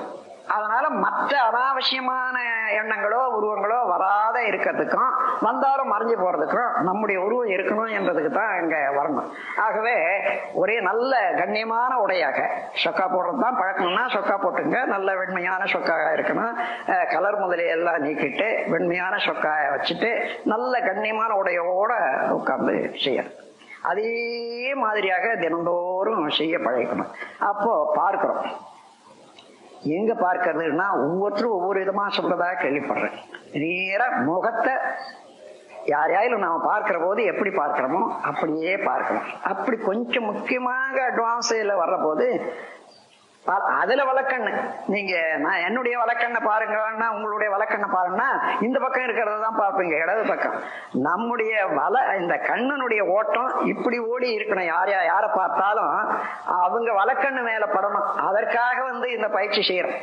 அப்போ நாம் அப்படி பார்க்கணும்னு சொன்னா இந்த பக்கம் இருக்கிறத தான் நமக்கு இடக்கண்ணா தான் இருக்காங்க, இருந்தாலும் இந்த பக்கம் பார்க்கலாம். அப்படி இல்லை, நேராக முகத்தை பார்க்கலாம். கொஞ்ச நேரம் விட்டு பார்க்கிறோம். பார்க்க பார்க்க பார்க்க பார்க்க அந்த அளவுக்கு முதல்ல ஜீவகாந்த சக்தி, அதாவது மனம் என்ற நிலையில படர்க்க நிலை எய்தி அந்த உருவம் எடுக்குது. எந்த அளவுக்கு இன்டென்சிஃபை ஆகுதோ ஜீவகாந்த சக்தி, அந்த அளவுக்கு உயிர் சக்தி கூடுன்ற பாருங்க. நம்ம சூக்கும சரீரத்துல இருந்து உயிர் சக்தி கண் மூலமாக ப்ரொஜெக்ஷன் ஆகி அந்த சில்வர் கார்டோட அப்படியே கொஞ்சம் கொஞ்சம் கொஞ்சமா அழுத்தம் பெற்றுட்டே வர்றதை பார்க்கலாம். ஒரு ஃபாகி அப்பியரன்ஸ், ஒரு அதாவது மேல போய் பார்த்தா மேகங்கள் இருப்பது போல, பனி மூட்டம் போல அப்படியே வரும். சில சமயம் முழுமையா கூட மறைஞ்சிடும். முழுமையா மறைஞ்சிட்டா நம்முடைய சூக்கும சக்தி முழுவதிலும் நல்ல ப்ரொஜெக்ட் ஆச்சுன்றது அர்த்தம். அதோடு மட்டும் இல்லை, நம்ம கான்சன்ட்ரேஷன் நல்லா இருக்குது. அதேன்னா கொஞ்சம் மனம் அந்தாண்ட போட்டோம்னா இந்த அழுத்தம் ஒரு அளவுல பாருங்க அது கலைஞ்சிடும். அதே தொடர்ந்து இருக்கிறதுக்கு அடையாளம் தான் அந்த கண்ணாடியில அப்படியே தெரியும். அது மறைஞ்சு போச்சுன்னா உடனே கண்ணை கொஞ்சம் சிமிட்டிட்டு மீண்டும் பார்க்க வேண்டியது. அப்படி பார்த்தா 2 நிமிஷத்துக்கு மேல தேவையே இல்லை. முதல்ல பார்க்கிற போது 2 நிமிஷம் பார்த்த பிறகு அதோட இப்படி மூடிடணும். கண்ணுல படக்கூடாது, ஆனா இந்த உள்ளங்கை கண்ணுக்கு நேர்ல இருக்கணும், மூடிடணும். மூடிட்ட பிறகு கண்ணை பார்க்க கூடாது. உடல்ல ஜீவகாந்த சக்தி எப்படி ஓடுது, உயிர் சக்தி எப்படி இருக்குதுன்னுட்டு உடல் முழுவதும் உணர்வாக்கி கொண்டு கவனிக்கணும். அப்பதான் இந்த நீங்க கலக்கி விட்ட கலக்கத்துல கொஞ்சம் சக்தி இழந்தும் போச்சு வெளியில பார்த்ததுனால அவைகள்லாம் புதுப்பிக்கிறதுக்கு சக்தி களத்துல இருந்து நமக்கு உடல்ல சப்ளை ஆகும். அது நல்லா தெரியும். நல்லா பாய்ந்து ஊடுருவி நிரம்புறது. எப்படி குடத்துல தண்ணி நிரம்புதோ அதே போல நிரம்புறதே தெரியும். அப்படி 2 நிமிஷம் இருக்கலாம் கண்ணை பொத்தி கொண்டு. ஆனா சிலருக்கு 1 நிமிஷத்துக்குள்ள கையெல்லாம் விட்டு போடும். அதுக்கு என்ன பண்ணணும், ஒரு தலையணியா ஏதோ வச்சுக்கிட்டு அந்த முட்டிக்கு கொஞ்சம் ஒரு ரெஸ்ட் கொடுத்துட்டு செய்யலாம். அப்படி இல்லைன்னா எங்க வலி எடுக்குதோ அந்த இடத்துல விட்டுடணும். அப்படி 3 முறை செய்தா போதும். 3 முறை வேணா 2 நிமிஷம் பார்க்கறது, 2 நிமிஷம் உள்ள உயிரை கவனிக்கிறது என்று சொன்னா மொத்தம் 6 2 12 நிமிஷம் போதுமானது. அதன் பிறகு மீண்டும் அதே போல நம்முடைய ஜீவகாந்த சக்தியை ஒழுக்கத்தாலும் அளவு முறையாலும் அதுக்கு பெருமை உணர்ந்து அதை சேமித்து நல்ல முறையில பயன்படுத்துவதற்குத்தான் இந்த ஜீவகாந்த பெருக்கமும் ஜீவகாந்தத்தை உபயோகிக்கக்கூடிய தன்மையும் இப்பொழுது நாம பெறோம். நம்முடைய ஒரு இதுல இந்த நாம் பொதுவா புலன்கள் மூலமாக விட்டுக்கொண்டே இருக்கமே, அத ஒருத்தருக்கு தீட்சை கொடுக்கணும்னு சொன்னா அழுத்தம் வேணும். அதாவது மனம் என்றது என்னன்னு தெரிஞ்சுக்கொள்ளுங்க. அந்த உயிர் சக்தி சுழண்டு கொண்டே இருக்குமே, ஆனால் எந்த பொருள் சுழண்டு கொண்டே இருந்தாலும் மையத்துல சுழற்சி குறைஞ்சிட்டே போய் there is a point in the center where there is no motion at all. இது நான் கொடுத்திருக்கக்கூடிய ஒரு சூத்திரம். அதாவது மையத்துல ஒரு இடம் இருக்கும், அந்த இடத்துல மோஷனே இல்லை. அப்ப எது சுழலுதுன்னு பாத்தீங்கன்னா இருப்பு நிலைதான் சுழலுது. அந்த சுழல்ற வேகம் இல்லாத மையத்துல இருப்பு நிலை அப்படியே இருக்கு. அந்த இருப்பு நிலையான சிவம் அதுதான் அறிவாக இருக்கு. ஏன்னா 2 பொருள் தானே உலகத்துல, இருப்பு ஒண்ணு அலை ஒண்ணு, நிலை ஒண்ணு அலை ஒண்ணு. எதை உணரணும்? பின்னால வந்தது அலைந்து கொண்டே இருக்குது, அந்த அலை மோதுகிறது, இதை உணர்கிறது. அப்போ அறிவாக இருக்கக்கூடியது சிவம் தான். அதனால அதே மைய புள்ளி அறிவு காந்த ஆற்றல் மூலமாக உடல் முழுவதும் இருக்கக்கூடிய காந்த ஆற்றல் மூலமாக விரிவடைந்து எந்த இடத்துல என்னென்ன நிகழ்ச்சிகள் உண்டோ, அதாவது உணர்ச்சி என்பதே காந்த சக்தி ஐயுணர்வாக, அதாவது 5 தன்மாத்திரையாக மாறிக்கொண்டே இருக்கக்கூடிய ப்ராசஸ் தான் உணர்தல். அது சமமாக இருக்கிற போது அமைதியாகவும், ஊக்குவிக்க போது இன்பமாகவும், அது ஊக்குவித்தது அதிகமாக புலன்களையோ அல்லது உடல் இயக்கத்தையோ கெடுக்கிற அளவுக்கு வர்ற போது துன்பமாகவும் மாறுகிறது. அப்போ உணர்ச்சி என்பது 4 வகை: துன்பம், இன்பம், அமைதி, பேரின்பம். இதே ஒரு அறிவு அமைதி நிலைக்கு வந்த பிறகு இந்த இயற்கையினுடைய ரகசியங்களை ஒவ்வொன்றோட இருந்து தெரிந்து கொள்ள கொள்ள கொள்ள ஒரு உண்மையான இன்பம், நிலைத்த இன்பம் உண்டாக பாரு. ஏன்னா ஒரு தடவை அதுல ஈடுபட்டு ஒரு உண்மையை தெரிந்து கொண்டா வாழ்நாள் முழுவதும் அதுவே ஒளி விளக்காக வழிகாட்டியாக அமைதல்லவா. அதனால பேரின்பம் என்று சொல்லக்கூடிய நிலை அந்த 4வது நிலை. இந்த 4ம் ஜீவகாந்த சக்தியினுடைய பெருக்கத்தினாலையும் அதை உபயோகித்து பழகிக் கொள்ளக்கூடிய பழக்கத்தினாலேயும் உண்டாகும் என்று கூறி, நாம் புலன்களுடைய இயக்கத்துல அடக்கம் பெற்று கொள்வது ஒன்று. அதன் பிறகு அதை சேமித்த ஒரு சக்திய நல்ல முறையில பழகணும். அதுதான் செயல் டிசிப்ளின் அண்ட் டீட்ஸ்னுட்டு செயல்ல முறை அறநெறி இவைகள்ல பழகி கொண்டா ஒரு தடவை எப்படி பழகிறோமோ அதே போல மீண்டும் மீண்டும் பழக பழக அந்த அழுத்தம், அந்த பாதையினுடைய அமைப்பு அப்படியே வர வர அதுவே தன்மையாக மனிதனுக்கு மாறி அந்த அளவுல அவன் உயர்ந்து கொண்டே போக முடியும். ஆகவேதான் ஆன்மீக துறையில நல்லதே எண்ணுதல், நல்லதே செய்தல், நல்லதே பேசுதல், உண்மை உணர்தல் என்பதெல்லாம் அவசியமாக இருக்குது. இப்போ இந்த சக்திய நாம் பெருக்கிக் கொள்றதுக்கு, பெருக்கிக் கொள்ளாத போனா பிறருக்கு அளிக்க முடியாது.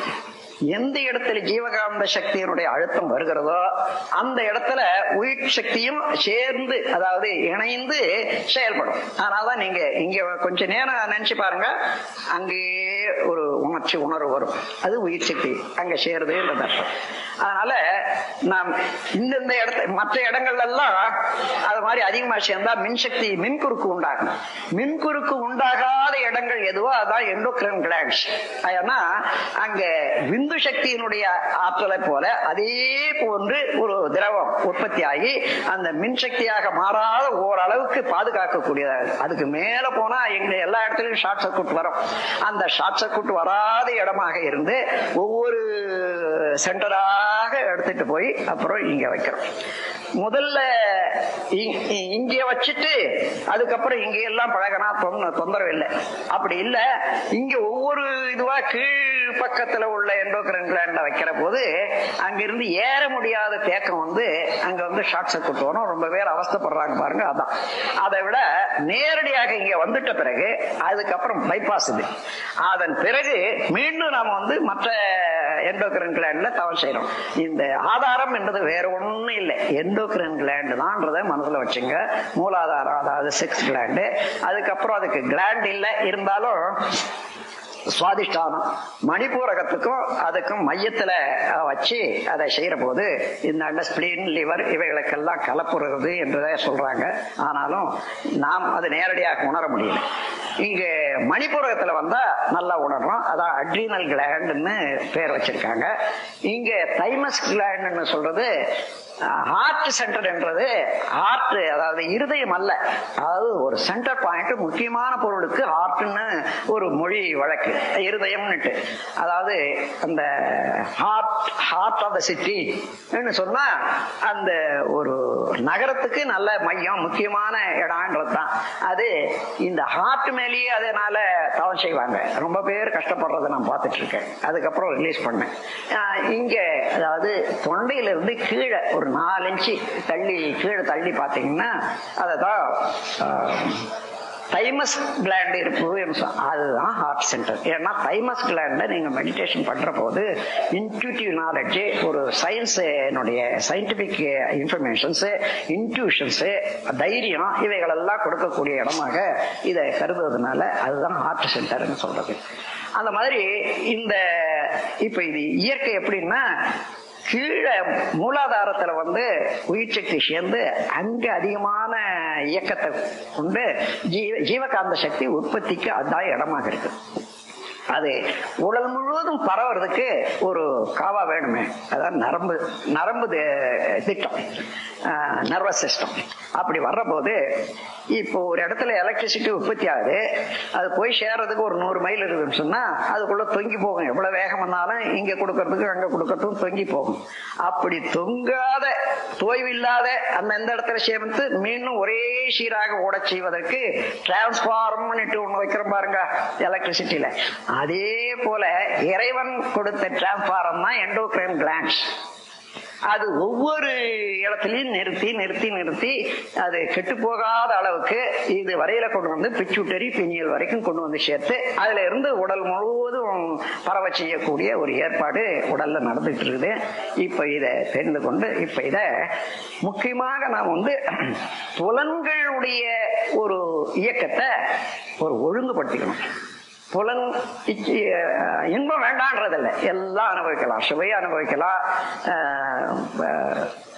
ஒளி அனுபவிக்கலாம், ஒலி அனுபவிக்கலாம். ஆனா பரவலிக்கும் சங்கீதத்துக்கும் வித்தியாசம் இருக்கு பாருங்க.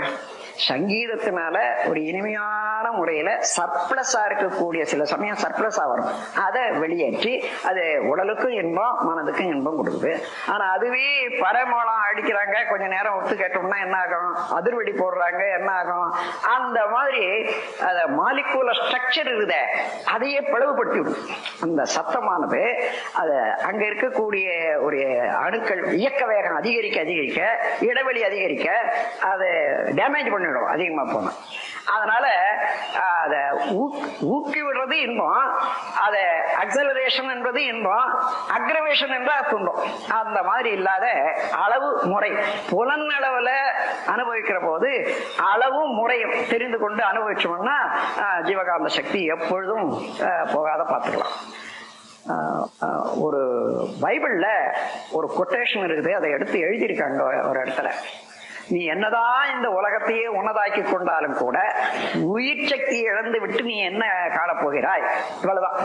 அதுல இருந்து அப்புறம் ஆராய்ச்சியில தான் தெரிஞ்சுக்கணும், அதுல அதை படிச்சு ஒன்றும் புரிஞ்சுக்க முடியாது.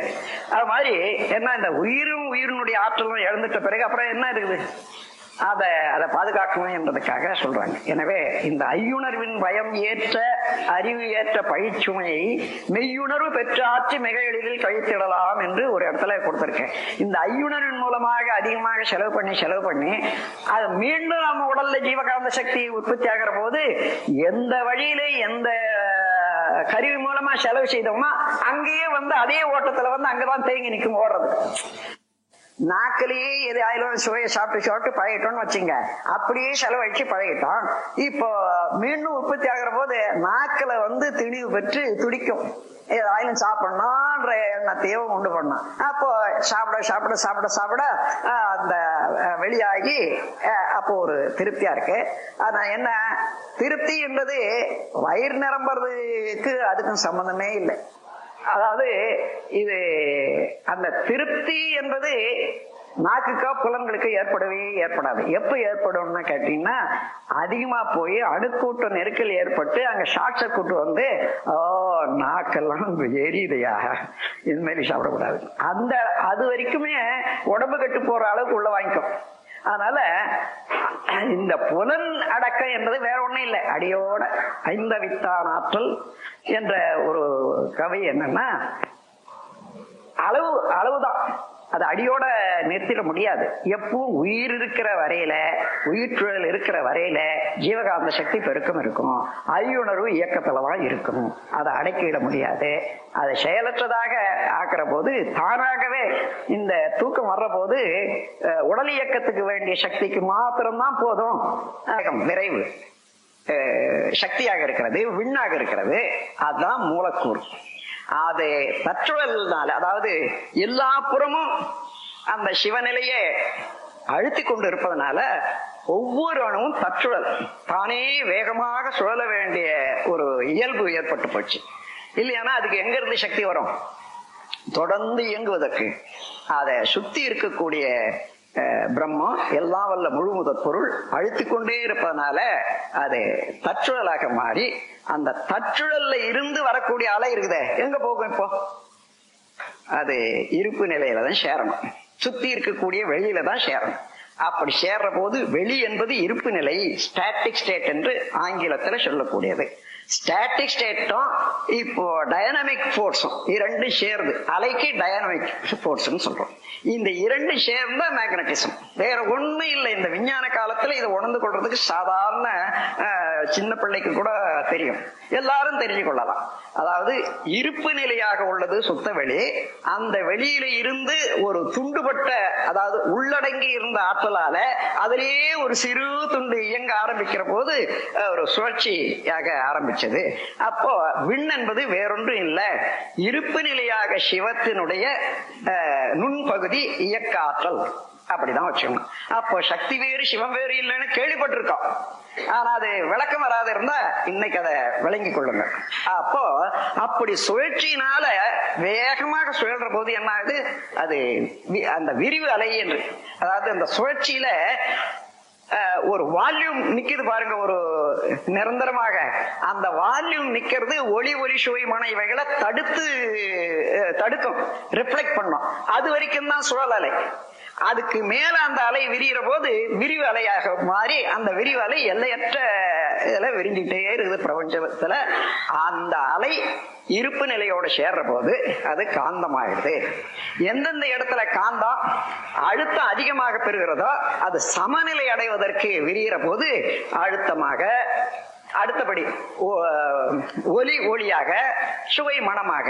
ஒலி ஒளியாக மாறும்போது அதை இன்றைய காலத்து வழக்குல, மொழி வழக்குல மின் சக்தின்னு சொல்றோம்.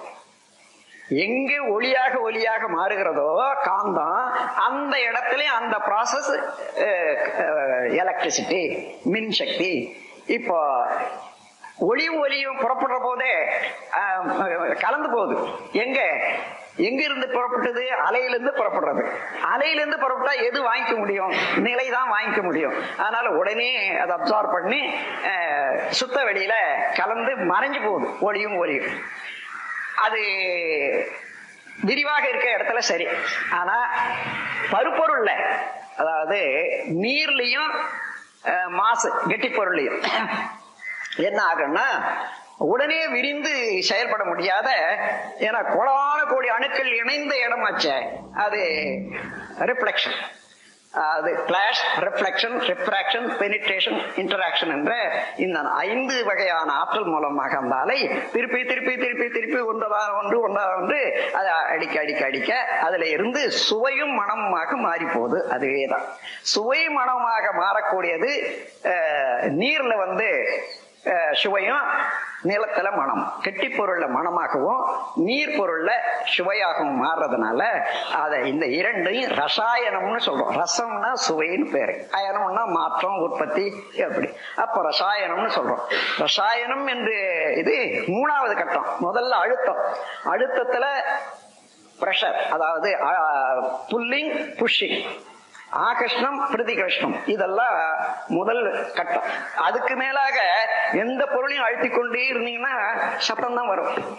சத்தம் கொஞ்சம் நேரம் சத்தம் ஆக சூடு வந்துடும். சத்தம் வேறு, சூடு வேற அல்ல. ஒன்று அடங்கி ஒன்று இருக்கும். எந்த இடத்துலையும் சத்தம் இருக்கிற இடத்துல சூடு இருக்கு, சூடு இருக்கிற இடத்துல சத்தம் இருக்கும். ஒன்று அடங்கி ஒன்னு லேட்டன்ட், ஒன்னு பேட்டன்டா இருக்கிற போது ஒண்ணு மாத்திரம் நமக்கு தெரியற மாதிரி இருக்கும். ஆனா ரெண்டும் ஒண்ணுதான், எலக்ட்ரிசிட்டி. அது இன்னும் அடுத்த கட்டத்துல மாறுற போது, தன்மாற்றம் பெற போது, அதுதான் சுவையாக மனமாக மாறுகிறது. இந்த பிரபஞ்சம் முழுவதில் இயங்கக்கூடிய இயக்கம், எல்லா பொருளையும் அதே இயக்கம் நடைபெற்று வர்றத அது வான்காந்தம்னு வச்சுங்க. அதே இயக்கம் நம்ம உடல்ல நடைபெறுது பாருங்க. உடலு, இந்த உடலுக்குள்ளாக உயிர் தான் எனர்ஜி பார்ட்டிகள், விண். அந்த உடல்ல உள்ள விண்ணுக்கு என்ன சொல்றோம்? சித்தாகாசம்னு சொல்லுவாங்க. அது மகா ஆகாசம்.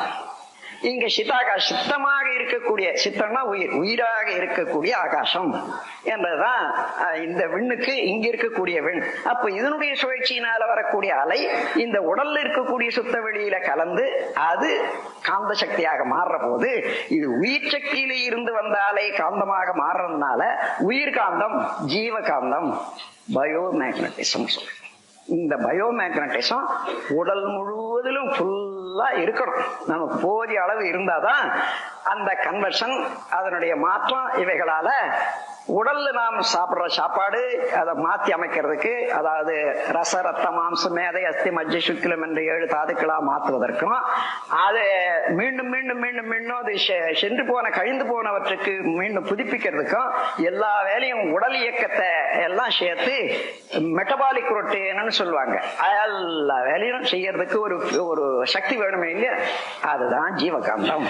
அதே போல நாம எதையாயிலும் பார்க்கிறோம், ஒளி கண்ணில் படுது. அந்த கண்ணில் நம்ம எதை பார்க்கிறோமோ, இந்த புறம் பார்க்கிறோம், அந்த புறம் அதை பதிவு செய்து. எப்படி இந்த போட்டோகிராஃபில கேமராவில ஒரு படம் எடுத்தா அந்த பக்கம் அது திருப்பி கண்ணாடியில எடுக்கிறது, இந்த நெகட்டிவ்ல அப்படியே பிரிண்ட் ஆயிடுது. அதே போல உயிர் சக்தி தான் நெகட்டிவாக இருந்து எவ்வளவு நாம பார்த்தாலும் அதை வாங்கிக்குது.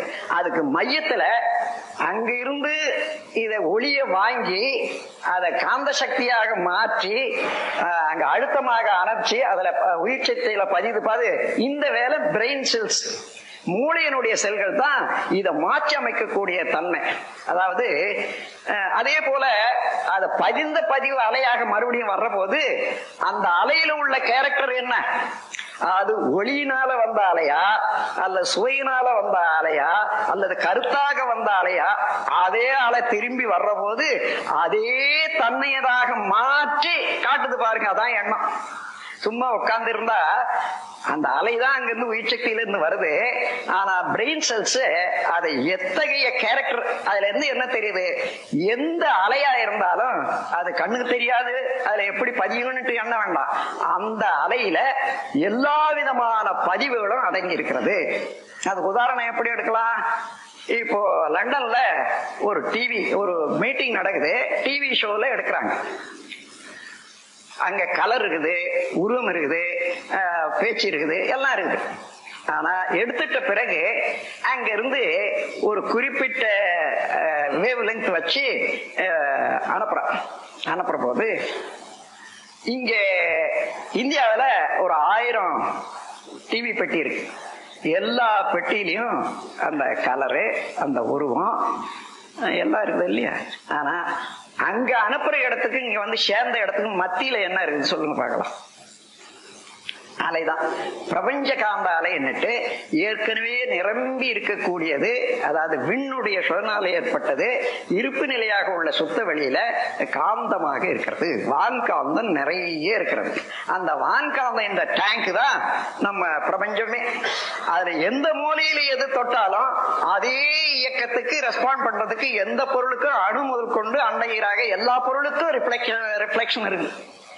அந்த மாதிரி கருத்துலதான் அங்க கொடுக்கிறது அந்த அலையாகத்தான் வருது.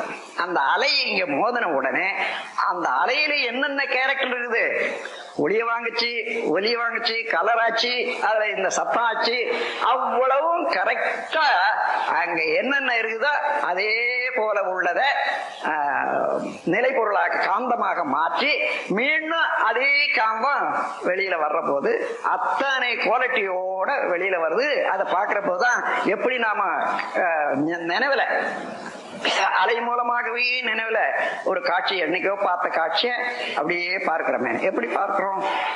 அந்த மூளையினுடைய தன்மையினாலையும் உயிர்த்தன்மையினாலையும் பதிந்த பதிவு அலைகளாக வந்து அலைகளை தான் பார்க்கணும். அந்த அலைகளே எப்படி எண்ணமாக இருக்கிறது, எண்ணத்துல உருவம் இருக்கிறது, சுவை இருக்கிறது, மனம் இருக்கிறது, எல்லாம் இருக்கிறது. இதை மனதில் வச்சு கொண்டீங்கன்னா இதுதான் காந்த சக்தியினுடைய நிகழ்வு முறை. பிரபஞ்சம் முழுவதிலும் எந்த இயக்கம் எடுத்தாலும் காந்தம் இல்லாத நிலை இல்லை. அந்த காந்த சக்தி உணர்ந்து கொண்டோம்னா என்ன? சிவம் சக்தி, அதாவது எல்லாம் வல்ல இறைநிலையும் அதனுடைய ஆக்கம், அதாவது சக்தி. இந்த இரண்டு சேர்ந்த அதுதான் காந்தம். அது இல்லாத பொருள் இல்லை, இல்லாத இடம் இல்லை. இப்ப நான் கையை தட்டுறேன், இந்த அணுக்களுடைய சேர்வு வந்த உடனே அந்த காந்தம் அழுத்தம் ஒரு அளவுல வர்ற போது தானாகவே அது எலக்ட்ரிசிட்டியா மாறி சத்தமாக பரிணாமம், அதாவது பிசிக்கல் டிரான்ஸ்பார்மேஷன் என்று சொல்றோம். அதுதான் பஞ்ச தன்மாத்திரைகள் சொல்றோம். அழுத்தமோ ஒளியோ சுவையோ மனமோ இவைகளெல்லாம் அப்படியே, அதாவது எப்படி வாங்கிச்சோ அதே போல வரும். வாங்கின பிறகு வைக்கிற இடம் காந்தம், திருப்பி வந்த போது அதுவே ஒளி சுவை மனம் இவைகளாக மாறும். இது பிரபஞ்சம் முழுவதிலும் நடந்துட்டு வருது. டிசைட் பண்ணிட்டே போனா கடைசியாக அணு என்று சொல்றாங்க பாருங்க. அணுல கூட there are two school of thoughts, 2 விதமான கருத்துகள் உலகத்துல இருக்கு. தத்துவ ஞானிகளுடைய அணு வேறு, பிலாசபர்ஸ் ஏதாவது சயின்டிஸ்ட் அணு வேறு. சயின்டிஸ்ட் அணு என்றால் ஒரு குரூப், ஒரு ஃபேமிலி ஆஃப் எனர்ஜி பார்ட்டிகல்ஸ். அந்த நுண்ணிய அணுக்கள் நாம் சொல்றோமே, அதனுடைய பல அணுக்கள் கூடி ஒரு கூட்டாக இயங்கக்கூடிய 2 அணு 4 அணு 16 அணு இப்படி ஒவ்வொன்றுக்கு வந்து அந்த நம்பர், அட்டாமிக் நம்பர் கொடுத்து அதை வச்சிருக்காங்களே, அதுதான் விஞ்ஞானிகள் சொல்லக்கூடிய அணு. ஆனா வேதாந்திகள் சொல்லக்கூடிய அல்லது தத்துவ ஞானிகள் சொல்லக்கூடிய அணு என்ன, அதையும் பிரித்து கொண்டே போனா அந்த அணுவையும்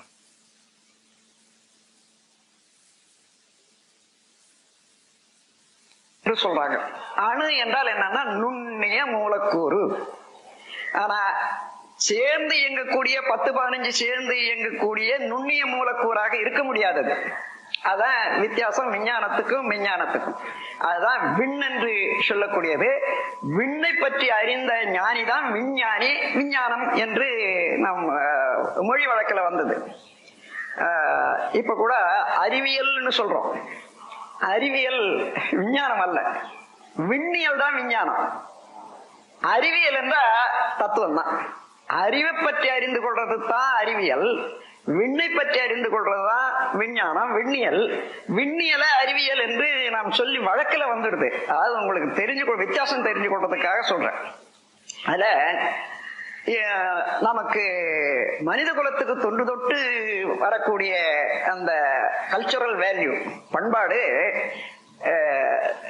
எந்த இடத்துலயுமே இந்த உயிரை பற்றி, உயிர் இருக்கிறது என்ற ஒரு அனுமானம் தான் கொடுத்தாங்களே தவிர உயிரை பற்றி அறிந்தவர்களும் விளக்க முடியல, அறியாதவர்கள் ஏதோ ஒரு இதுவா, அதாவது தூக்கு தொகையா கற்பனையாக என்னமோ நினைச்சிட்டு இருக்கோம்.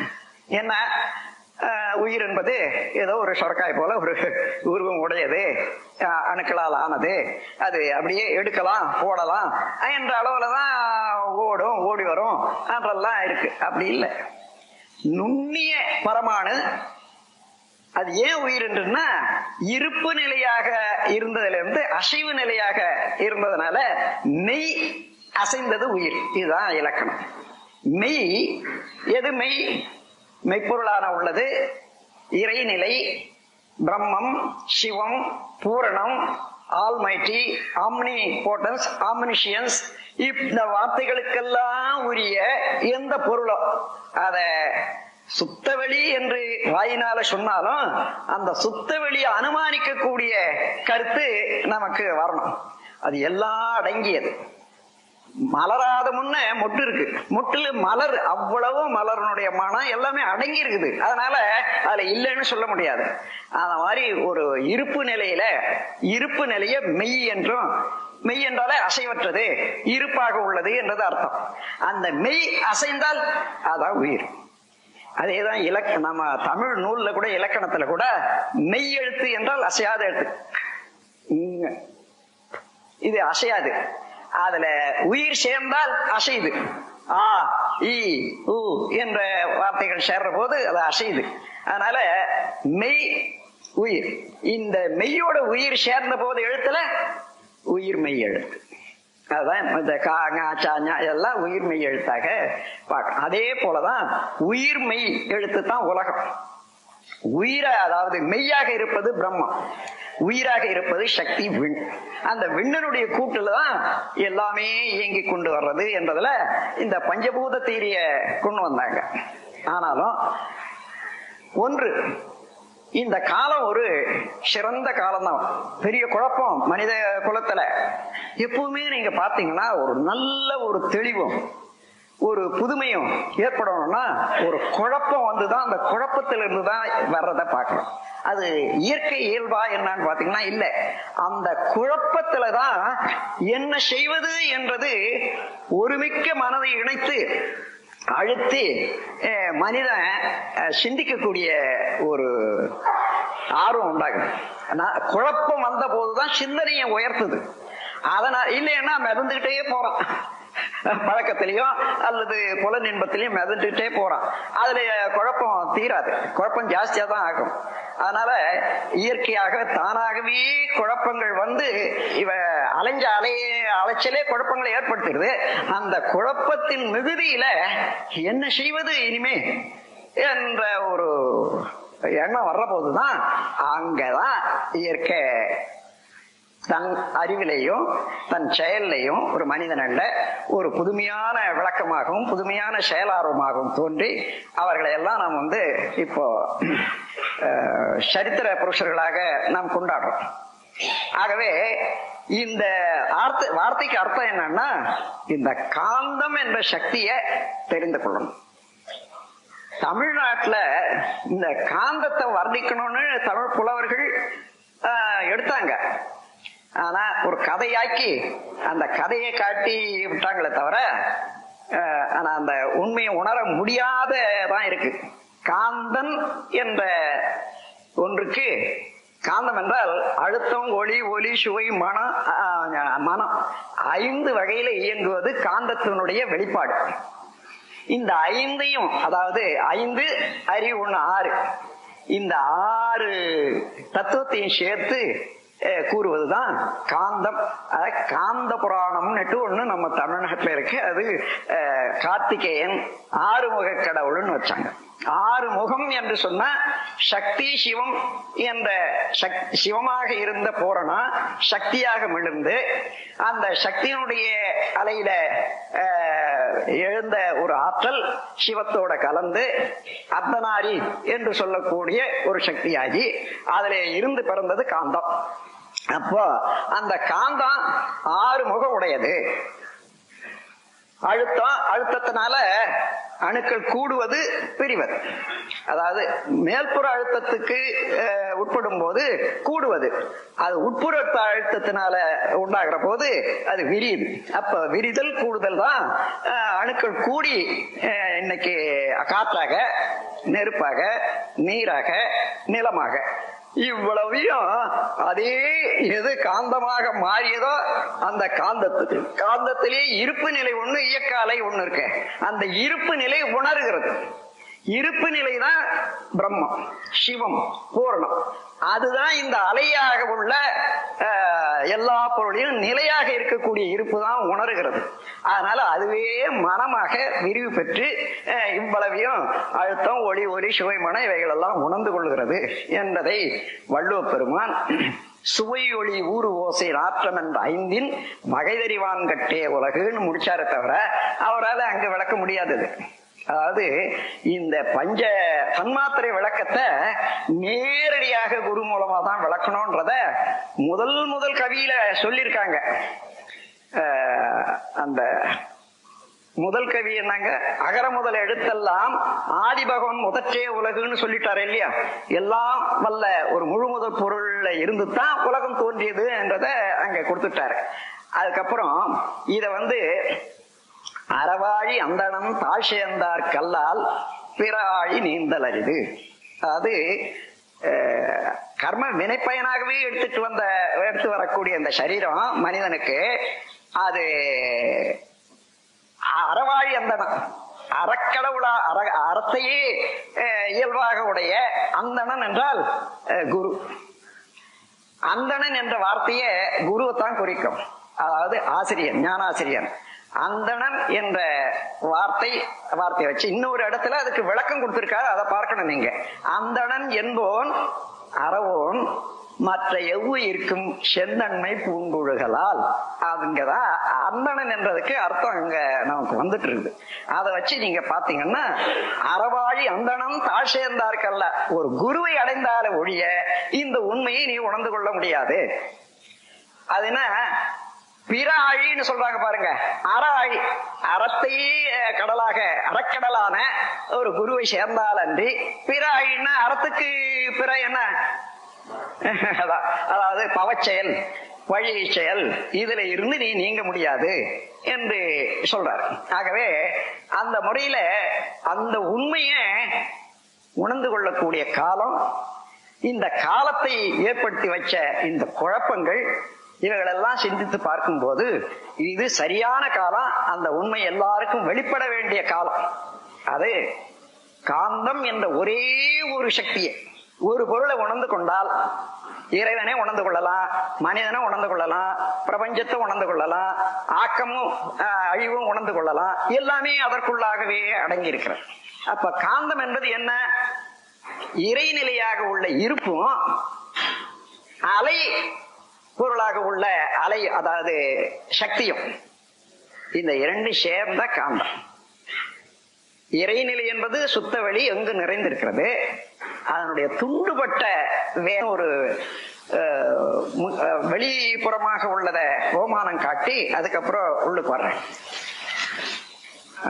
இந்த உலகில கோடிக்கணக்கான தாவரங்கள் உள்ளன.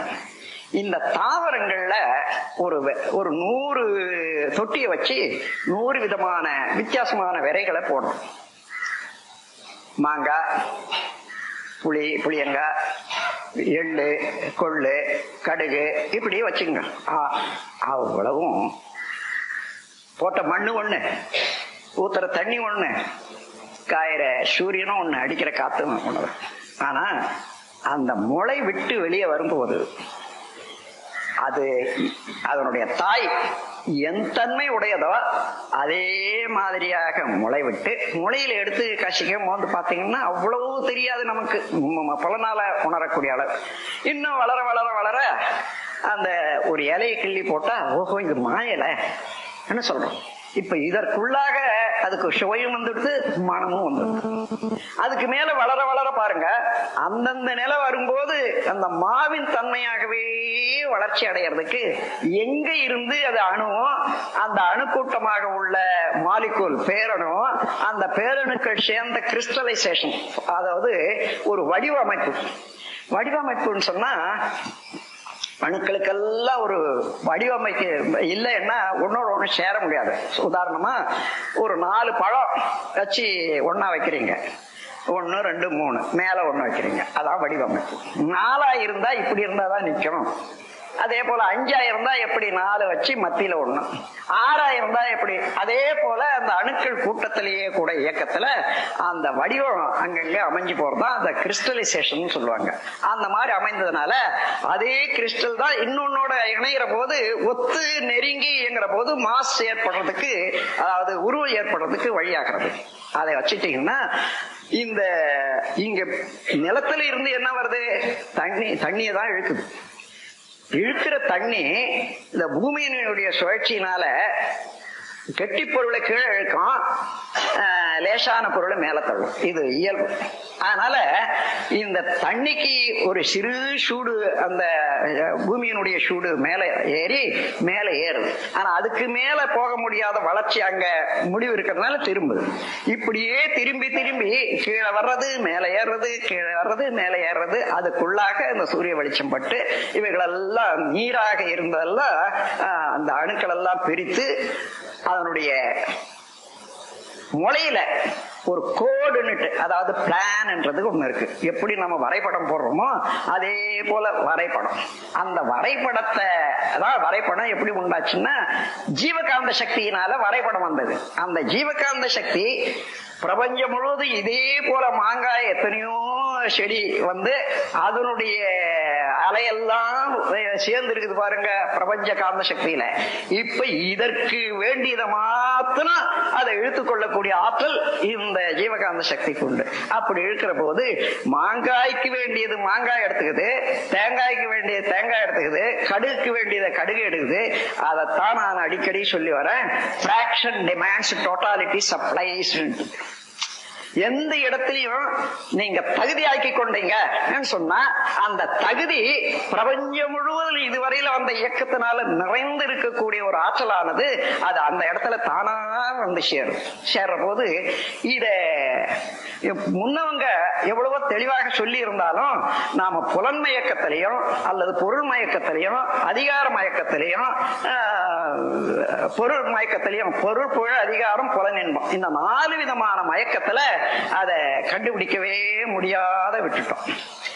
அதுல எந்த பொருளா இருந்தாலும் சரி அதுக்கு வேண்டிய, அதாவது ஒரு கவி ஒண்ணு உங்களுக்கு நினைவு இருக்கும், கருப்பைக்கும் முட்டைக்கும் கல்லுக்குள் தேரைக்கும் விருப்பமுடன் அமுதளிக்கும் இறைவன் இறந்து விட்டானா, ஆனால் நீ கவலைப்படாதே என்று ஒரு குழந்தையே சொன்ன மாதிரியாக ஒரு கவி. அது கவி வந்து புனை, அதாவது கற்பனை தான், ஆனாலும் அதில் உள்ள கருத்தை எடுத்து பார்த்துக்கங்க. முட்டை இருக்குது, இந்த முட்டையை உடைச்சு பார்த்தோம்னா மஞ்சள் கொஞ்சம் இருக்கு, அதுக்கப்புறம் சுத்தி வெள்ளை. அந்த மஞ்சள் கருவுலதான் இதனுடைய கோடு இருக்கு. எந்த குஞ்சு எந்த பறவையோ அந்த பறவையினுடைய ஒரு உருவங்கள் ஏற்படுறதுக்கு அத்தனை இருக்குது. அது உருவம் ஆக ஆக அதுக்கு உணவு வேணுமே, அந்த உணவு தான் சுத்தி இருக்கக்கூடிய வெள்ளைக்கரு. இந்த மாதிரியான ஏற்பாடு செய்து வச்ச இறைநிலையானது, இயற்கையினுடைய ஆற்றலானது என்ன விட்டுடுமா நீ போமான்னு சொல்ற மாதிரி அந்த குழந்தை சொல்ற மாதிரி அந்த கவி. அதே போல கல்லுக்கு உள்ளாக ஒரு தேரை இருந்தா 1000 வருஷம் கூட அது உயிர் வாழுது. அதுக்கு எப்படி உணவு வருதுன்னுட்டு உங்களுக்கு தெரியாது. அது எப்படி எந்த வழியில அந்த ஒரு தேரையினுடைய முட்டை மேல பட்டு கொஞ்சம் கொஞ்சமா அதுல இருக்கக்கூடிய ஆசிட் அதை கொஞ்சம் கொஞ்சமா இடம் விட்டுக்கிட்டு அது எங்கேயோ போய் தடுத்து நிறுத்தி போச்சு. ஆனா அதுல இருந்து அந்த காற்று அந்த தண்ணி அப்படியே தொடர்ந்து வர அந்த அந்த காவா இருக்குது நமக்கு தெரியாது. அது அதே வச்சுட்டு 1000 வருடமானாலும் அங்க ஜீவிக்குது. அங்க அதுக்கு வேண்டிய தண்ணி போகுது, அதுக்கு வேண்டிய காற்று போகுது. இந்த மாதிரி நீ இயற்கையில எந்த பொருளுக்கு எது தேவையோ அந்த தேவையை வேண்டிய வரைக்கும் அழித்து காக்கக்கூடிய இயற்கையினுடைய சக்தி இருக்குது. அதனால நீ மறக்க வேண்டாம் சொல்லதான் அந்த கவி. எனவே அந்த மாதிரி கவியெல்லாம் நம்ம தமிழ்நாட்டுல பண்பாட்டை சரியா உணர்ந்து கொள்றதுக்கு இருக்கிறது என்று கூறி அந்த காந்த சக்தியை நாம் உணர்ந்து கொள்ளணும். இப்ப காந்த சக்தி உடல்ல என்ன? இந்த காந்தத்துக்கு ஜீவகாந்தம்னு சொல்றது என்னன்னா, ஜீவன்ல இருந்து உயிர்ல இருந்து வர்றதுனால இதுக்கு உயிர் காந்தம். வெளியில வான்காந்தம். வான்காந்தத்துக்கு பேர் இன்னொரு பேர் வச்சிருக்காங்க, காஸ்மிக் கான்சியன்ஸ். அதை கவனிச்சீங்கன்னா, அதாவது காஸ்மிக்னா இந்த பிரபஞ்சம் முழுவதும் உள்ள இயக்கத்துக்கு எதுவானாலும் காஸ்மிக்னு சொல்லுவாங்க. கான்சியன்ஸ்னா அறிவு. எந்த பொருளையும் வாங்கி எப்படி நாம நம்ம உடலுக்குள்ளாக எதையோ பார்க்கிறோம், அதை சேர்த்து வைக்குது, மறுபடியும் பிரதிபலிக்குது. இந்த மாதிரி ஒரு திட்டா வேலை செய்யுது இல்ல, இது மாத்திரம் இது இல்லாத இவ்வளவு இது கம்ப்யூட்டர்னு வச்சுங்க, ஒரு டெர்மினல், ஒரு தனித்தனியாக உள்ள கம்ப்யூட்டர். இவ்வளவு சேர்ந்து எல்லா மக்களும் செய்த செயல், எல்லா மக்களுடைய உள்ள அறிவு, எல்லா மக்களுடைய உள்ள ஆற்றல் எல்லாவற்றையுமே சேர்த்து இயங்கிக் கொண்டிருப்பதுதான் வான்காந்தம். அதனால நீங்க செய்யற எண்ணம், பண்ற எண்ணம், செயல், விளைவுகள், அவர் செய்யறது இவர் செய்யறது எல்லாமே வான்காந்தத்துல இருக்கு. அதனால இப்ப நீங்க ஒரு அறிவை சிந்தனையினால ஒரு அளவுல உயர்த்தி கொண்டு இது என்னவா இருக்கும் அது என்னவா இருக்கும் சிந்திக்க சிந்திக்க அந்த லெவல் எந்த லெவல்ல அது இயங்கி கொண்டிருக்குதோ அந்த லெவலுக்கு ஃப்ரீக்வன்சி வேவ் லெங்த் நம்ம மனதுக்கு அமைஞ்சு போச்சுன்னா அமைதி எல்லாருக்கும். அமையறதுக்கு அந்த கருத்தை வாங்கறதுக்குள்ள இன்னொரு நிலை வந்துடும். ஏன்னா நம்ம பழகல, நிலைச்சு பழகாதனால அது டிஸ்டர்ப் ஆகிடும். அதனால எல்லாருக்கும் நம்ம உள்ளுணர்வு சக்தி இருக்குது, பிரபஞ்சத்தினுடைய ரகசியத்தை வாங்குற ஆற்றல் இருக்குது. ஆனா அது நிலைக்காததுனால அது ஒரு அப்படி நுழையிற போது அதுக்குள்ள இன்னொன்றாக மாறுது பாருங்க. அதனால விட்டு போகுது. அதனால இப்ப நாம தவம் செய்யறோம், நுனி நின்று நின்று நின்று நின்று பழக பழக பழக பழக நிலைக்கும் ஆற்றல் வந்தா தொடர்ந்து அறியும் சக்தியும் கூட வருது. அதான் ஒரு கவி கொடுத்திருக்க, ஒன்றி ஒன்றி நின்று அறிவை பழக்க உறுதி நுட்பம் சக்தி இவை அதிகமாகும். அன்று அன்று அடைய அனுபவங்கள் எல்லாம் அறிவினிலே பதிந்துவிடும். ஆழ்ந்து ஆழ்ந்து நன்றி என்று கண்டபடி செயல்களாற்றும் நற்பண்பு புலன்களுக்கு அமைந்து போகும் என்ற கவி அதை தான் குறிப்பிடும். எனவே அந்த முறையில இப்ப நாம் தவம் செய்யறோம்னு சொன்னா ஏதோ கொஞ்ச நேரம் உட்கார்ந்தோமா தவம் செய்ய சொல்லி கத்து கொடுத்தாங்க, நல்லதுன்னு சொன்னாங்க, செய்யறன்ற மாத்திரம் இல்லாம நம்முடைய இந்த ஜீவகாந்த சக்தி, உயிராற்றல், உடலினுடைய நன்மை, பிறவியினுடைய பயன் அடைய வேண்டிய ஒரு நற்பேறு, இவ்வளவு நாம் பெறுகிறோம் இந்த தவத்தின் மூலமாக. என்ன, நீங்க ஜீவகாந்த சக்தியை புலன்கள் மூலமாக செயல்படுத்திக் கொண்டே இருக்கிற போது அலை நீளம் குறைஞ்சி, அதாவது ஃப்ரீக்வன்சி ஜாஸ்தி ஆகும். அதனால அதிகமான செலவு ஆயிட்டே இருக்கு. அதனால்தான் நமக்கு வரவு விட செலவு செய்து கொண்டே இருப்பதனால இழப்பு. அதுக்கு பதிலாக கொஞ்ச நேரம் நீங்க தவம் செய்தீங்கன்னா புலன் அளவுல போற செயல் இல்லை. அப்போ அடக்கம் பெறுகிறது, அமைதி பெறுகிறது. அந்த அமைதியில செலவு இல்லாத போதா வரவு வந்துட்டே இருக்கு. அப்ப செலவு குறைச்சா பொத்தல் அடைச்சிட்டு தண்ணி ஊத்துறீங்கன்னா ஊத்துன தண்ணி நிற்கும். அதே போல தவம் செய்யக்கூடிய நேரத்துல நாம் இறைநிலையோட இருப்பு நிலையோட மனதை சேர்க்கிறோம். அதாவது நிலை பொருளோட அலையை கூட்டுறோம். இதுதான் தவம். அப்ப நிலை பொருளோட அலையை கூட்டும் போது கிட்ட கிட்ட நிலைக்க நிலைக்க நிலைக்க இந்த நிலை பொருளாகவே அலை ஆகும் போது நிலை பொருளாக உள்ளது சிவம், அவனேதான் படக்க நிலையில மனமாக இருக்கிறான். நான் அறிவுதான், சிவம் தான், சிவம் தான் அறிவாக இருக்கிறது, அறிவுதான் நானாக இருக்கிறேன் என்ற தெளிவு இந்த இடத்துல தான் வர முடியும். அப்படி தன்னிலை விளக்கம் இந்த உலக ஒரு ரகசியங்கள் இவைகள் எல்லாம் உணர்ந்து கொள்வதற்கு இந்த ஜீவகாந்த சக்தி தான் ரொம்ப அது அவசியமானது, பெருமையுடையது என்று தெரிந்து அந்த ஜீவகாந்த ஆற்றல்ல எல்லா ஜீவன்களுடைய ஆற்றலையும் அடக்கி கொண்டு பிரபஞ்ச ஆற்றலோடு கலந்து எல்லா ரகசியங்களும் உணரத்தக்க ஆற்றல் ஆறாவது அறிவுக்கு இருப்பதனால மனிதன் இந்த ஜீவகாந்த சக்தியை பற்றி தெரிந்து கொண்டு அதை எப்படி ஆற்று வெள்ளத்தை அணையாக கட்டி கால்வா போட்டு அதை பயன்படுத்தி எப்படி நன்மை அடைகிறோம்.